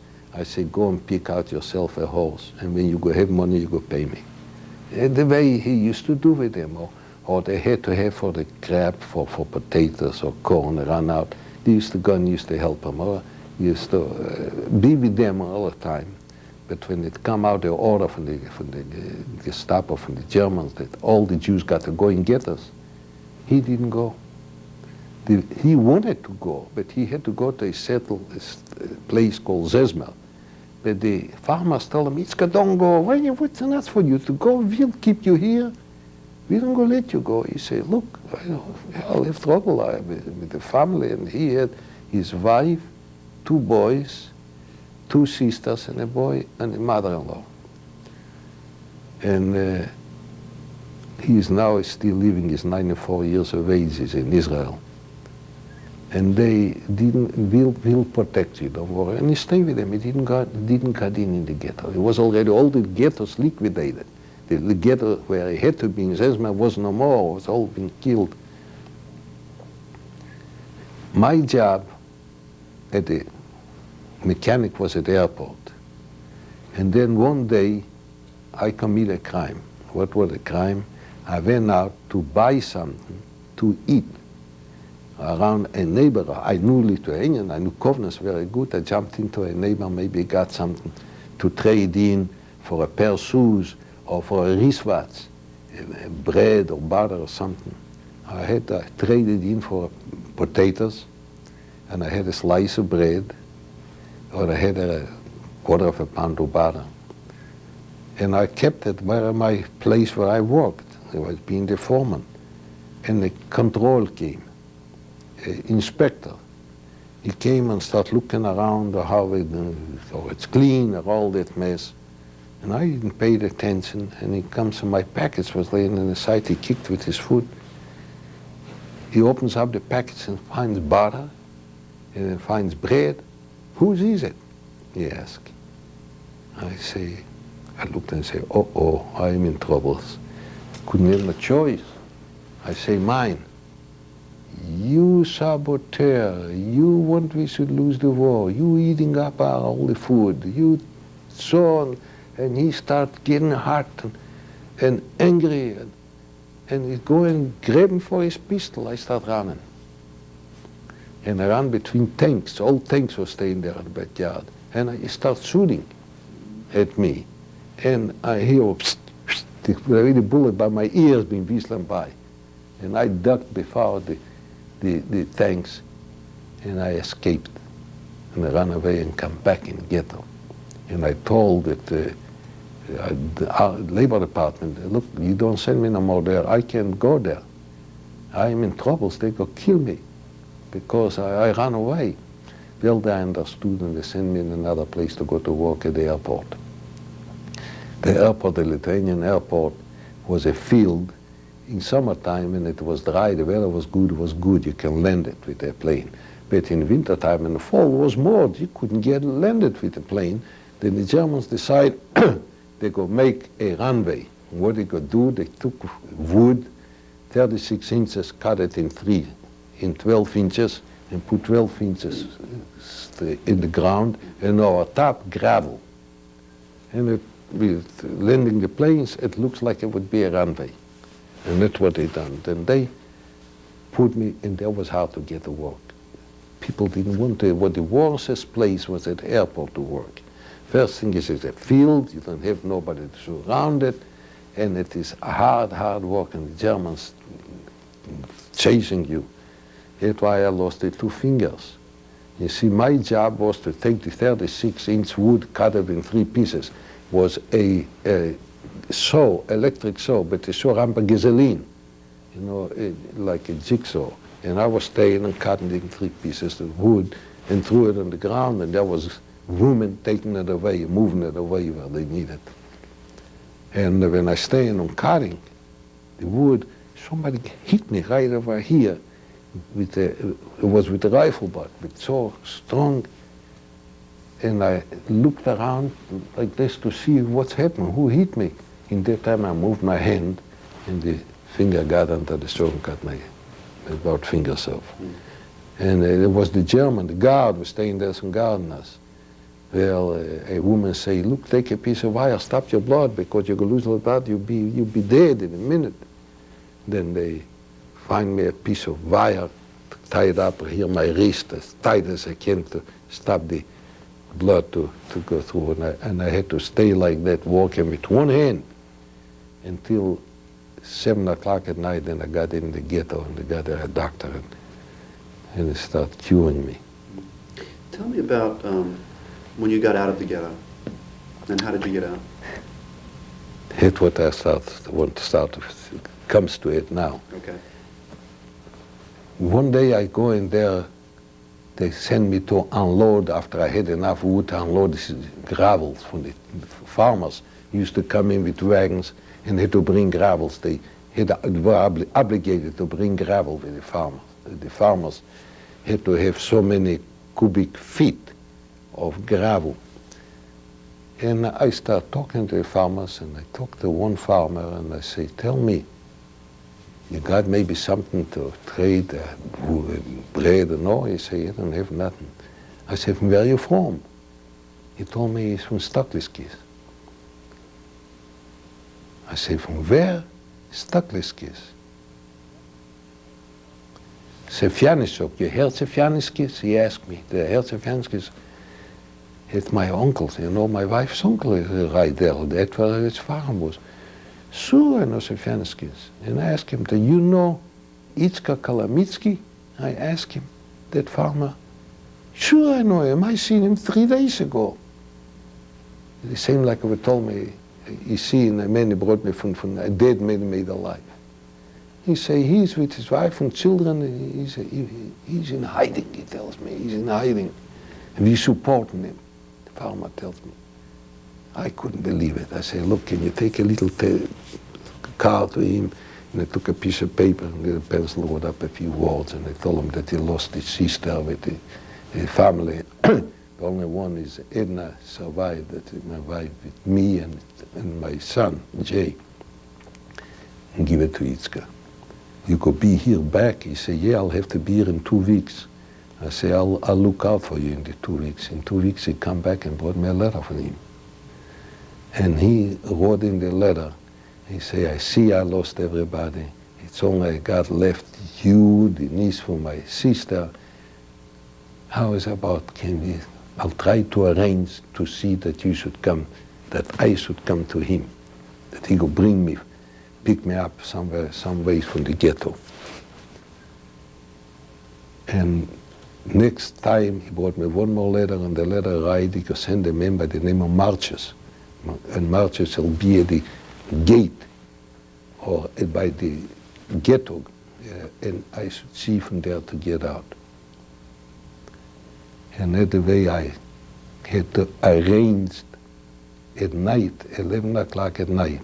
I didn't go to the gate, but I go to the fence, and I had the car pliers. I cut the fence a hole in the fence. And in winter time, it was in October 26th, 1943.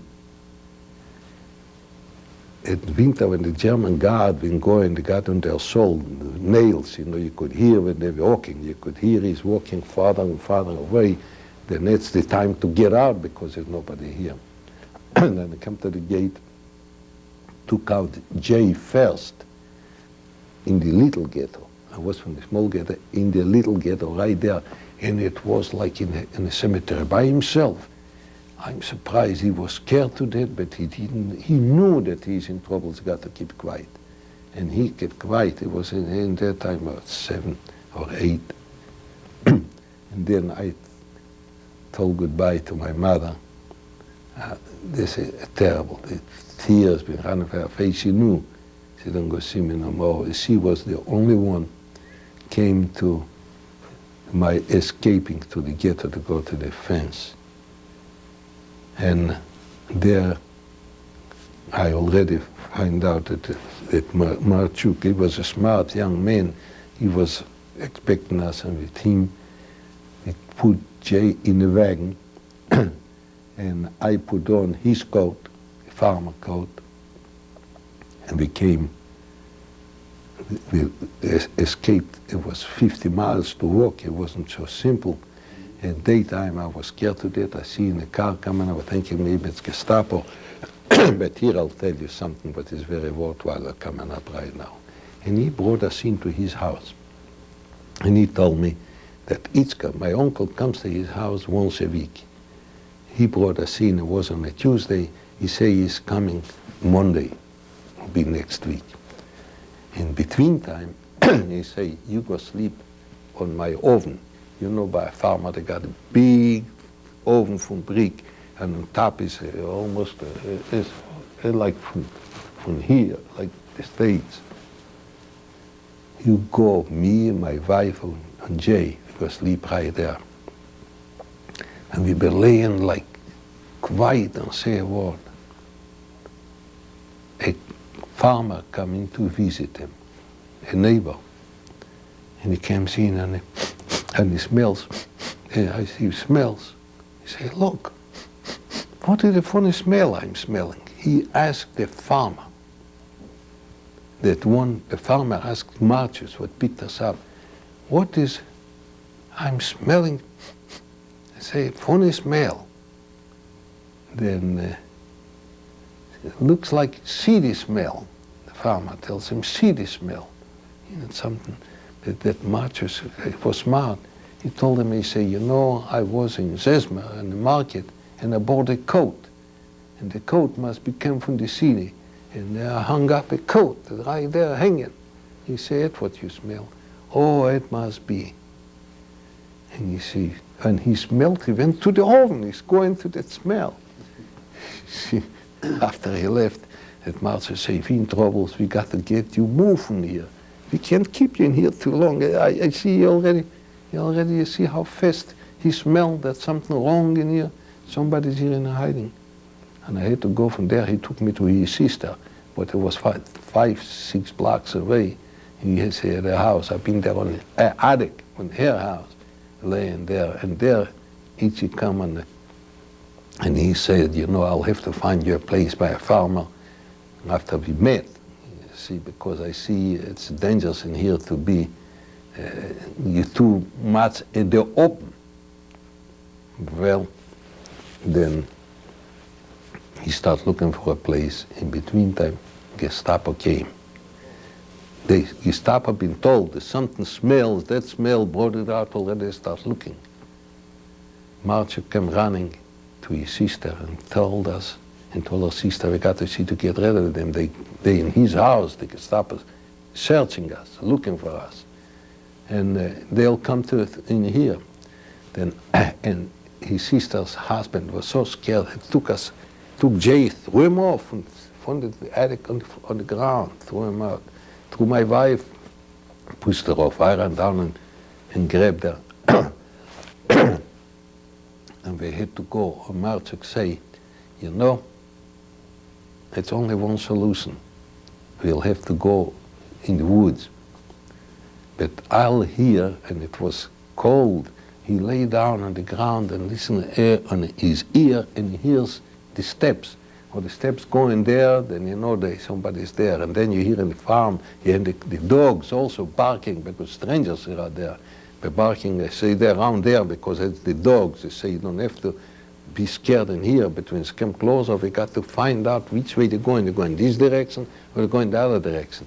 Farmer, no, you lay down then on the ground, and I lay down on the ground, and I could hear you, where the soldiers, the nails in the snow, the way it makes the noise, and I knew how to handle. And we went to a third place. And the third place, too much to tell. I'll tell you what, it is a lot to tell, and I'd like to go ahead to where, tell me about where you ended up hiding Jay. Do what? Where Jay ended up hiding. Where I ended up, we all ended up hiding in a potato pit. You know what a potato pit? Tell us what a potato pit is. You see, in wintertime, the farmers keeping their potatoes in a large pit. It shouldn't freeze, because they go keep it in the open, it'll freeze and they will ruin it. And they've been keeping the potatoes from the summertime, putting it for them to eat, for the cattle to feed, and also for the spring to have it. And the farmer had two pits. He had one, and he had another one. One was a big one, and one was a small pit. That the big ones he put in the bigger amount, and that was needed for every day. And when I came in, he was a very poor farmer, ran out of potatoes early. He didn't have any potatoes. He was just a poor man. And my uncle, the Ichik, my wife's uncle, give us the connection, and he went with us there to his house, and he kept us his house was together, one home, for the animals was there, the cow and the horse and the pigs and the sheep and the chickens, everyone on one side, and he with his wife, with his boy on the other side. It was an oven without a stove, without a chimney, not even a chimney, an altered oven. And he had the pits. His name was Paskovsky. I said, Paskovsky, sell me the two pits you got there. I said, what you gonna do? I said, go make me a place to hide. He said, how you gonna do it? I said, don't worry, I go do it. And here comes a very important story. I told the children in the school, they almost eat me up for that. And then it is true. I say, I don't know. I say, look, I give you, and he was looking at, he liked my suit, what I was wearing. And I had another suit. And I say, here, I'll give you the suit, give me the pizza. I say, it's a deal, it's a deal. I said, not only this, I say, next time I go beg bread, I'll give you a slice of bread, and I'll give you a couple bones. You say, all right. By myself, I've been out at night. I used to go out 12 o'clock at night with quiet, everybody asleep, been digging the pits, making bigger, making a living quarter, and it was a soft, the ground was soft, was sand. It wasn't that gravel or mud, but it was easy to dig.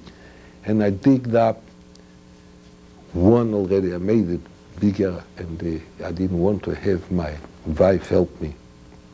And then I started digging the other one, and then all of a sudden, the pit collapsed and covered me up to here.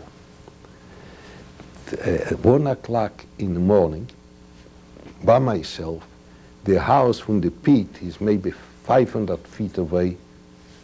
What to do now? And it is a terrible feeling when you're all like walls are there be with a chain, but you all covered up and you feel you're losing your breath.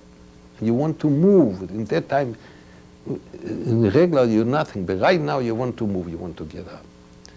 But the that farmer had a German Shepherd, a dog, what is a home dog. And I was with the dog buddy. We became friends because he had a dog life and I had worse life than he had. Then we understood each other. And really that dog, I could talk to the dog. We used to be, even the farmer used to bring bones For me, I used to give him to, I've been paying him for that. The bones was left over, I used to give the dog. And the dog used to stay around the pit and eating. I was in the bottom eating my bones, and he was eating there on top. And we were very friendly. I used to tell him, I say, go and call Paskovsky. He used to go to he knew whom I meant, go and bark at that man and bring the man here, you need him.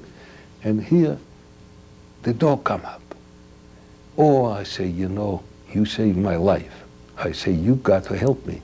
And I see he came, he understood, he started licking my face, that dog. And start with his tail wiggling and going around, running around and again. I say, don't run around, give me help. Go and bring me Paskovsky. He disappeared. But Paskovsky had the door locked. He tried to get in, he scratched, he didn't answer, and he knew that he's there, I can't stay there long. He come back and lick and bark a couple times. I didn't know what he meant. That Paskovsky had a son, Stasuk, a young boy. The boy was around 17. Had a violin with a scripaccio, scribe with the violin. But he was going with the violin to, they call it a vakaruska in Lithuanian, to have a party, the girls in the country, the farmers, with the boys getting together, a dancing party, and he used to play with the violin. And coming back from the wedding, coming back home around 4 o'clock in the morning, come back. He was coming back home with the violin and the reserve, and that dog was waiting, seeing him coming. He jumped to him and started grabbing him for his coat tail and pulling him. I say, what do you want? And he kicked him, I say, and he don't let him loose in the back, and runs there in my direction to the pit, come back to him, grabs him and pulls him back. And he brought it to the pit. And he dug me out. Unbelievable. Then I find out the power from a good friend from a dog. And you see, I've been speaking it at John Godwin's high school. And I told the kids about the dog. Oh, they cannot. One day each year I should come, maybe got another story to tell them like it was with the dog. Great. Yeah, right. It's what's happened. Okay. Then there I was with Jay. Hold on 1 second. Do you want to put another one in? Because I have like 2 more questions. Let's stop for a sec while they change tapes. Right. That's a great story. So the dog really did get you out of there. That's amazing. Yeah, well. I like.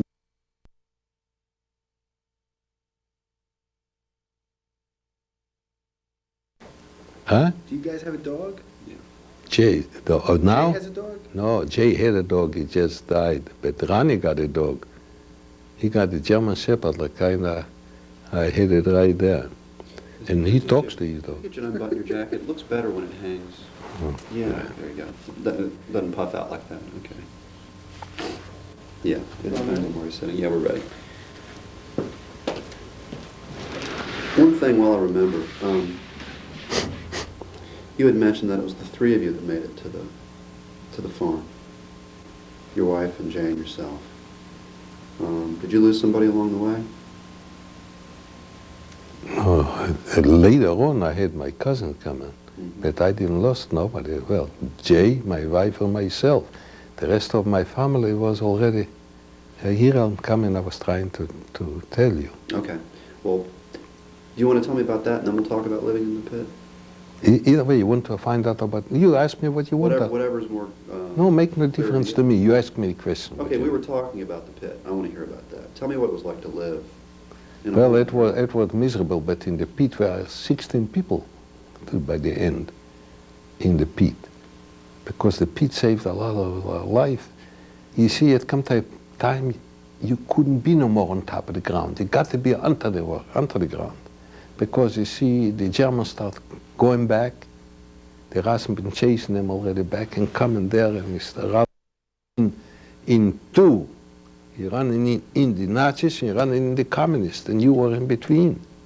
You had to be in hiding that nobody, after by the liberation, that nobody should find you. Or maybe the last minute where you got to be liberated, you can get killed.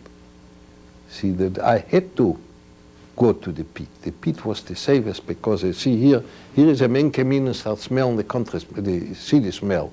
and start confusing. Another one let out rumors that a lawyer is here with a group of partisans and trying to kill us all. Rumors like that got out and start searching for me. And this was the Gestapo come looking for me. I had to disappear in a place. I had two places was in my mind. Or these two pits, or I was going to dig me a grave in a cemetery. It was the safest place because nobody goes to a cemetery, only when it's a funeral.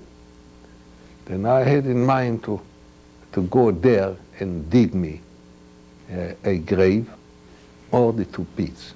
I like better the two pits because I had a dog with me. And I had a farmer and I had somebody to know that somebody is living there. Where you be in the grave and nobody's there, only at night. And then at night you got to go out and get something to eat. Find some food. We had to go and get it.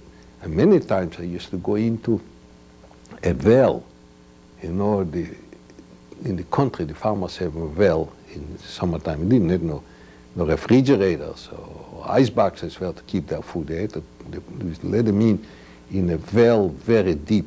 It was maybe by 10 feet deep in the ground. And there was already water. And keeping in the water with the bucket, their food, the butter, their cheese, their meat, keep them there. And they have it a rope tied up to the top, and I used to come up and pull it out, take a slice, put a little ticket and mark, and I'm sorry, I'm hungry, I had to take it, maybe one of these days I'll give you back, and let it in back. Didn't take all, but take a slice. It's the way we used to feed ourselves, or going on trading in a pair of shoes for 100 pounds of potatoes. And take the potatoes and bring it right there and give it to the farmer, and the farmer's wife used to cook it, making a meal out of it. Mm-hmm. What was the longest amount of time you spent down in the pit? 9 months. In other words, you spent 9 months down there? 9 months. Without coming out? No, at night I used to come out. You couldn't leave without coming out. I had to have some air. The air what we had to breathe was a 5-inch pipe. I stacked it in, a tin pipe, but it's all the air, and then from the other pit, the air what was coming. But there we had also, you're human, and with women. Then you had a place where to go. You had a bucket there, and in the bucket, and you used to go out during the daytime, and at night they used to take it out, clean out the bucket, and put it back. Anyway, and that uncle, my wife's uncle, he was a religious man, and he learned with the children, with Jay, with his 2 boys, learning the Bible by heart, and learn them the alphabet, the ABC, and a piece of paper, by the pipe for these little, maybe 2, 3 rays from the sun used to go in there at the bottom. And they've been laying all in the dark, in lies. You know what it is? Whew. Covered us up with lies. Oi, this was the worstest thing. And we had to, you couldn't, when you wash even the shirt, it was worse. A shirt, when it was already dirty and no good, they stayed away. It's funny, but in the clean shirt, a full cover up with lies. Eat you up alive. All right. When we were getting ready to talk before, we had 2 things we were going to talk about. One was the potato pit, and then you were going to talk about something you were getting ready to say, and you said it didn't matter which order we talked in it. I think you were going to talk about your family, because now you've left the ghetto. You're in hiding. During this time, what are they doing? Right. In that time, it came out that the Germans, Gestapo, decided the ghetto in Kovno ghetto, to cut it in half and to open up another ghetto, a smaller ghetto. It's easier for them to destroy the Jews in small groups than to have it in a big group. Then to open up another ghetto they call the Sanzerlager. A lager, they call it, it's not like a ghetto, it's a working place what is on the outside of Kaunas, and the other end of Kaunas, there's a Sanzer lager. And they had to have a head to carry on with the Jews, and whom they got, my brother-in-law. He was looking himself all the time, push himself to be a general, right all the time to be a big shot. And he took the job, and he'll head up that Sanzer lager. By him heading up the Sanzer lager, got my sister, my mother and father, and his little boy. It what got left over, because my wife's family was already destroyed. And he brought them over, and because he went, and his macha, they went with him in Sanzer lager, because they want to have a man to look out for them. My father was old and sick, and I wasn't there already. Then they tried to survive, to hang on him. And he got him with him in Sanzer lager. When he got in, it was a week when the lager was open. They had the old people and children selection. They'd been taken out from the group of people that came in the Sanzer lager, took the children away, and the old people. My sister was at work. My mother was home with my father and her little boy. They come and took my father and the little boy or my mother, and they come with the truck, drove up to the place where they were. My mother, they didn't took it. My mother seen it, she grabbed the boy and got in with the boy in the truck. She didn't want to let the boy go, my sister's son. They got in back, tore away from her, the boy threw him in the truck with my father, and took my mother and threw it out from the truck. And it drove off. It was a tragedy. My sister came, her boy going, father going, and she no, only with the mother. And I had another sister, she remained in other ghetto in Kovno, she didn't go. It was so miserable, it was terrible. And then another woman got in, and my brother-in-law find a mistress in that place. And then he even didn't pay no more attention to my sister and to my mother, because, well, his boy is already gone. And with humiliation and with to a lot of work, hard work, they finally get the permission to come back to the ghetto Kaunas, my mother and sister. I find out about it through one of my cousins. I had 3 cousins in the ghetto. One of my cousins came to me in the lager, in my hiding place. How he find, I don't know. He got a hold of the Marchuk. I don't know how he find out. He was a very, very, very slicky man, find out about my hiding place, because I didn't tell nobody, and I was afraid to tell somebody where, because it was very dangerous. He came up and he told me what's happened to my family. And he came to ask me a favor. I said, what do you want? He said he got, by myself here is very lonesome, he got his brother. There were 3 brothers. Would I take his brother in my hiding place to be with me?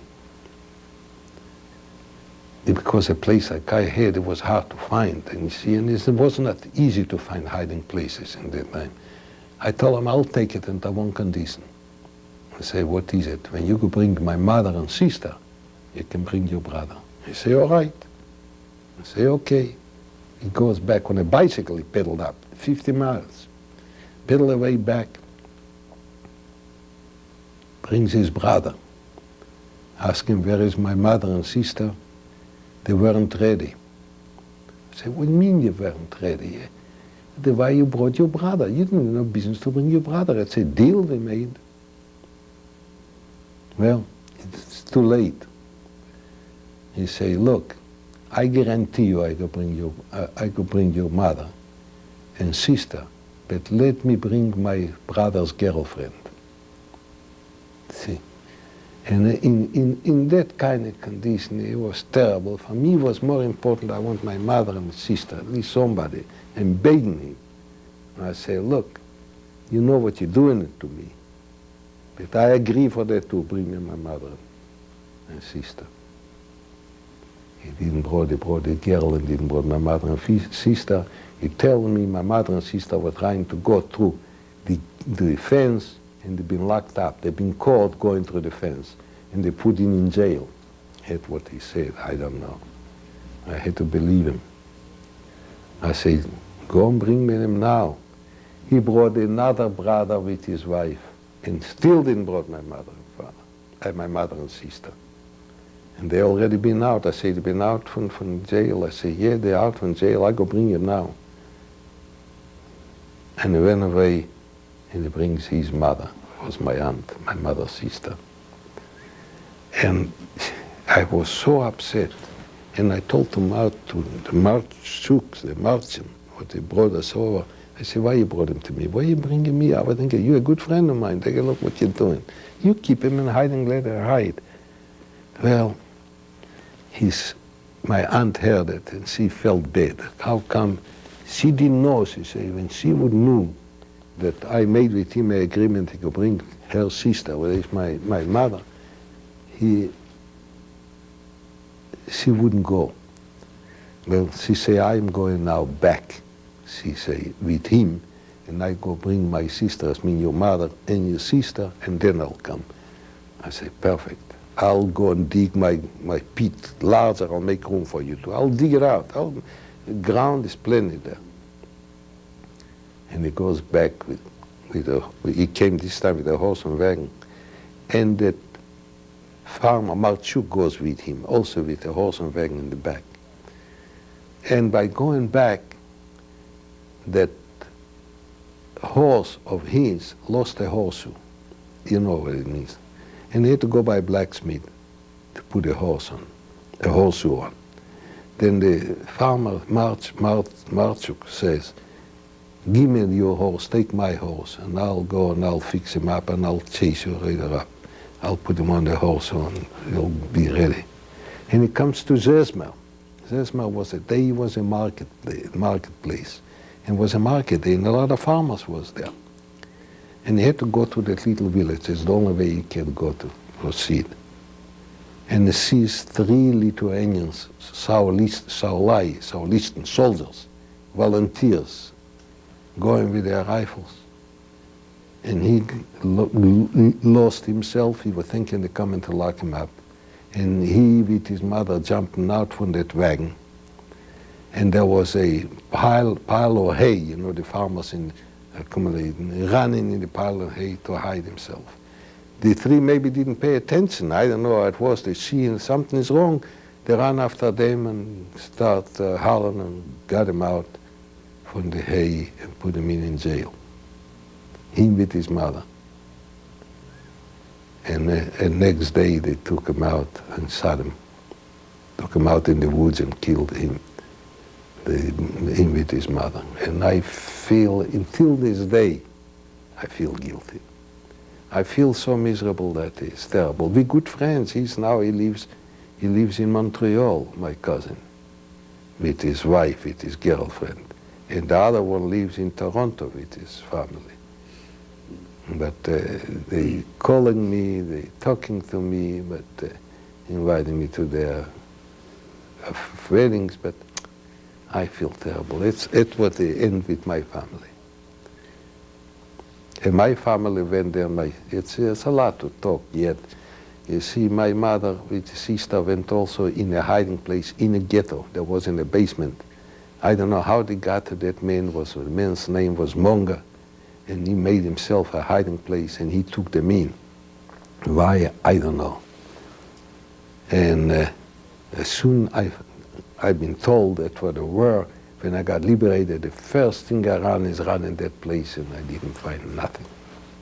I don't know what happened to my mother and sister and the other sister and my father. I don't know nothing. And to this day, you don't? Till this day, I don't know. And I have influence. I worked in positions in Munich, and I was looking there, and I asked maybe 10,000 of people. Nobody heard from them. Let me, by the way, we probably have time for Don? One more question? Okay. obviously what we're doing today is so people can learn what happened. And hopefully so that they'll understand how to keep it from happening again. If somebody had to remember just one thing about what happened over there, in your eyes, what would that be? What's the one thing you think they should never forget? The selections. They said who should live and who should die. To the left and to the right. Left is dead and right is life. That's what they should remember.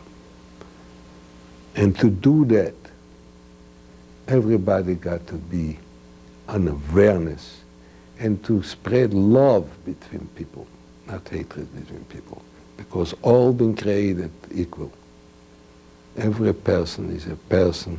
He got the same right as the other one to live, and nobody does want to kill the other one. So stop that killing. Well, because life is biggest school is life. And from life you learn a lot. People learning the wrong way. And that's what they got to be educated. The people who was going the wrong direction to be put back on track. And that is very, very important, to educate people. I don't know, it's plenty of room for everybody. Yeah. Okay. No. Izzy, thank you. You're welcome. Well, maybe later on, I don't know. There is one more thing I'll ask you. Is there anything else in brief that we should know that obviously we couldn't learn everything today. I mean, you could probably talk for weeks like you did with your other tapes, but is there anything that really stands out in your mind that we didn't talk about that we should know? As it relates to your life, things that happened to you. Well, I mean, I know there's so many to choose from. I don't know, it still shows that you need the help. You cannot do it all by yourself. You need all the time help.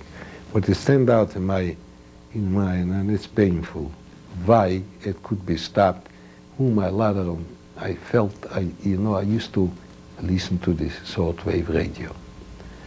And when I worked in the ghetto, up from the airport, I went to work in the Waffenmeisterei. Waffenmeisterei means being cleaning ammunitions and repairing them in a brigade right there. And there was the captain and two Germans. It was the Gestapo people. And he was listening to the shortwave radio. And he used to go to eat.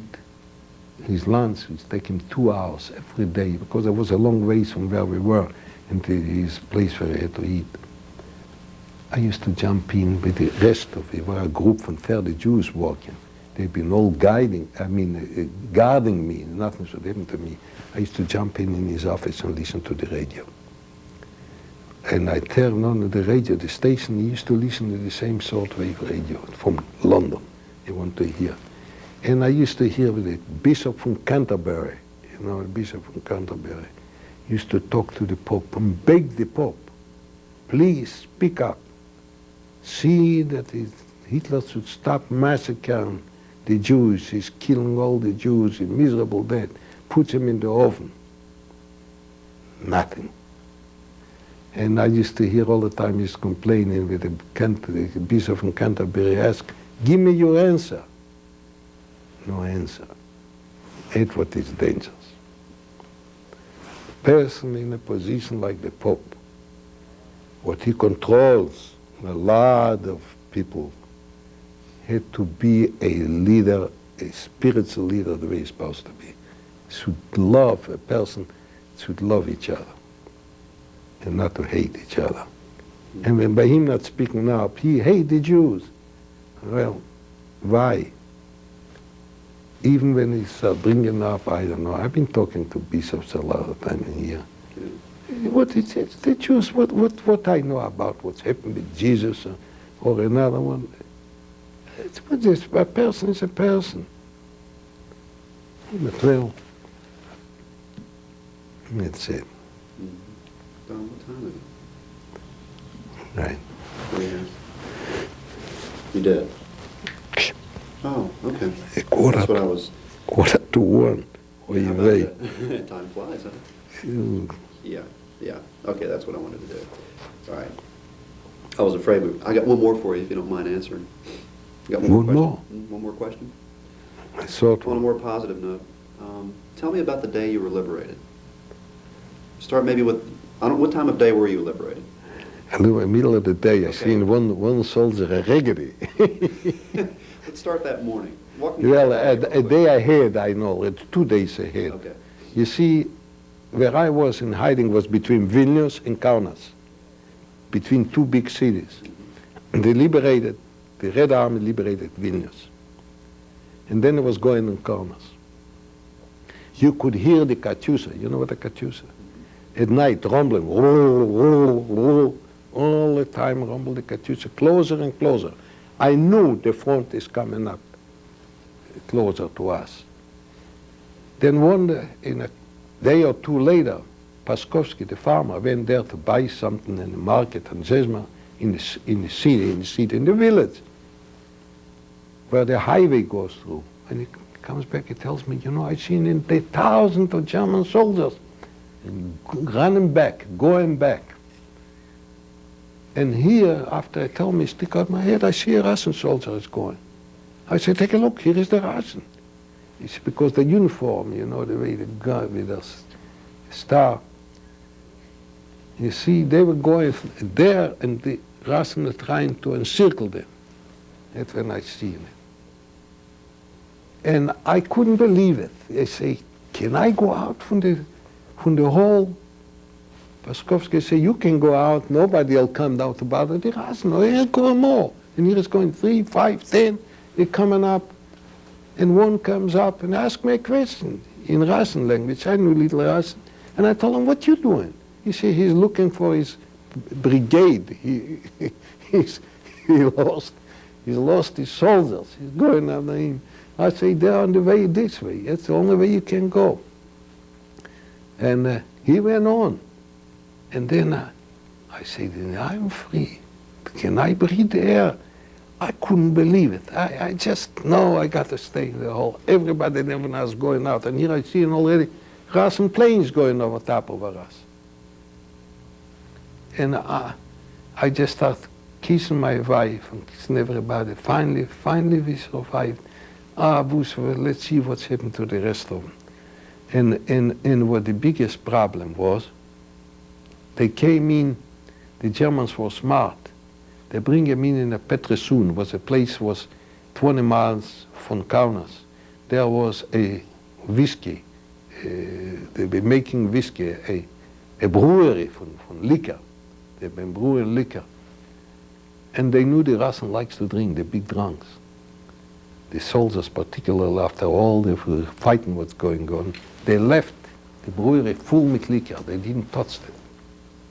And when they came in, it was this side of a river of Nemunas. They start drinking the Russian. And the Germans let them drink, and then they start giving them hell. And they killed in the thousands. They stopped there for a week. They were staying, they couldn't move. When they wouldn't lose that week, they would liberate the ghetto from Kaunas, and everyone from Kaunas, the 10,000 Jews would survive. And right now it's from Kaunas, they went to Dachau, and it's only survived 500 Jews. And we got it in New York, we got it an association, and we got one in Israel from Lithuanian Jews. And we meet once a year, we have memorial services after the dead. They put a monument there, and we got a monument in Israel. I was in all these places. That way it was a liberation. I was running with the Russian soldiers right behind them. On August the 1st, 1944, the war ended 45, May 2nd, 45. In 1944, August 1st, I was free. I got in Kaunas, and it was a ghost city. This I couldn't forget. A big city from 400,000 people, empty. I could get anything I wanted. food and furniture and apartments. I got in the apartment where the prime minister was living. I got in the apartment, it was there the coffee still on the table, and the cookies, they didn't finish eating breakfast. They had run away. And, I was by myself in all the city. Nothing. One or two or three soldiers. He's going, Russian. He got his own wars, and there's nobody to talk and what to do. The first thing I ran is run to the ghetto. I knew all these places in Kovno, everything. They didn't destroy the bridges. I went to the bridge right around the ghetto looking for my mother, looking for the place. Maybe I go find somebody. I find brand bodies. You know, they burned the ghetto. They left and it's all wooden shacks, and they put fire bombs on. And I seen people whom I knew. I seen here was laying an arm, there was laying a breeze from the teeth and the elbow. And here I see the old woman goes with a stick, with a picture nail, sticks in the ground looking, maybe there's somebody is there, maybe got a gold or silver or something. That is a period. For years and years we didn't want to talk. That's why the survivors didn't speak. You know, for years. They couldn't get them to organize, they didn't want to participate in it. It's painful. It's not so easy for me here to talk and tell you all about it, to go and bring up all my life, what I want to forget. And that's what now finally, now through people like you and the rest of them, start doing for the future generation, we're doing it. Our generation is already gone. To do that for children's children should be peace and happiness. And more to educate, that's what we are main thing. Okay. Exactly right. Izzy, thank you very much. You're welcome. I appreciate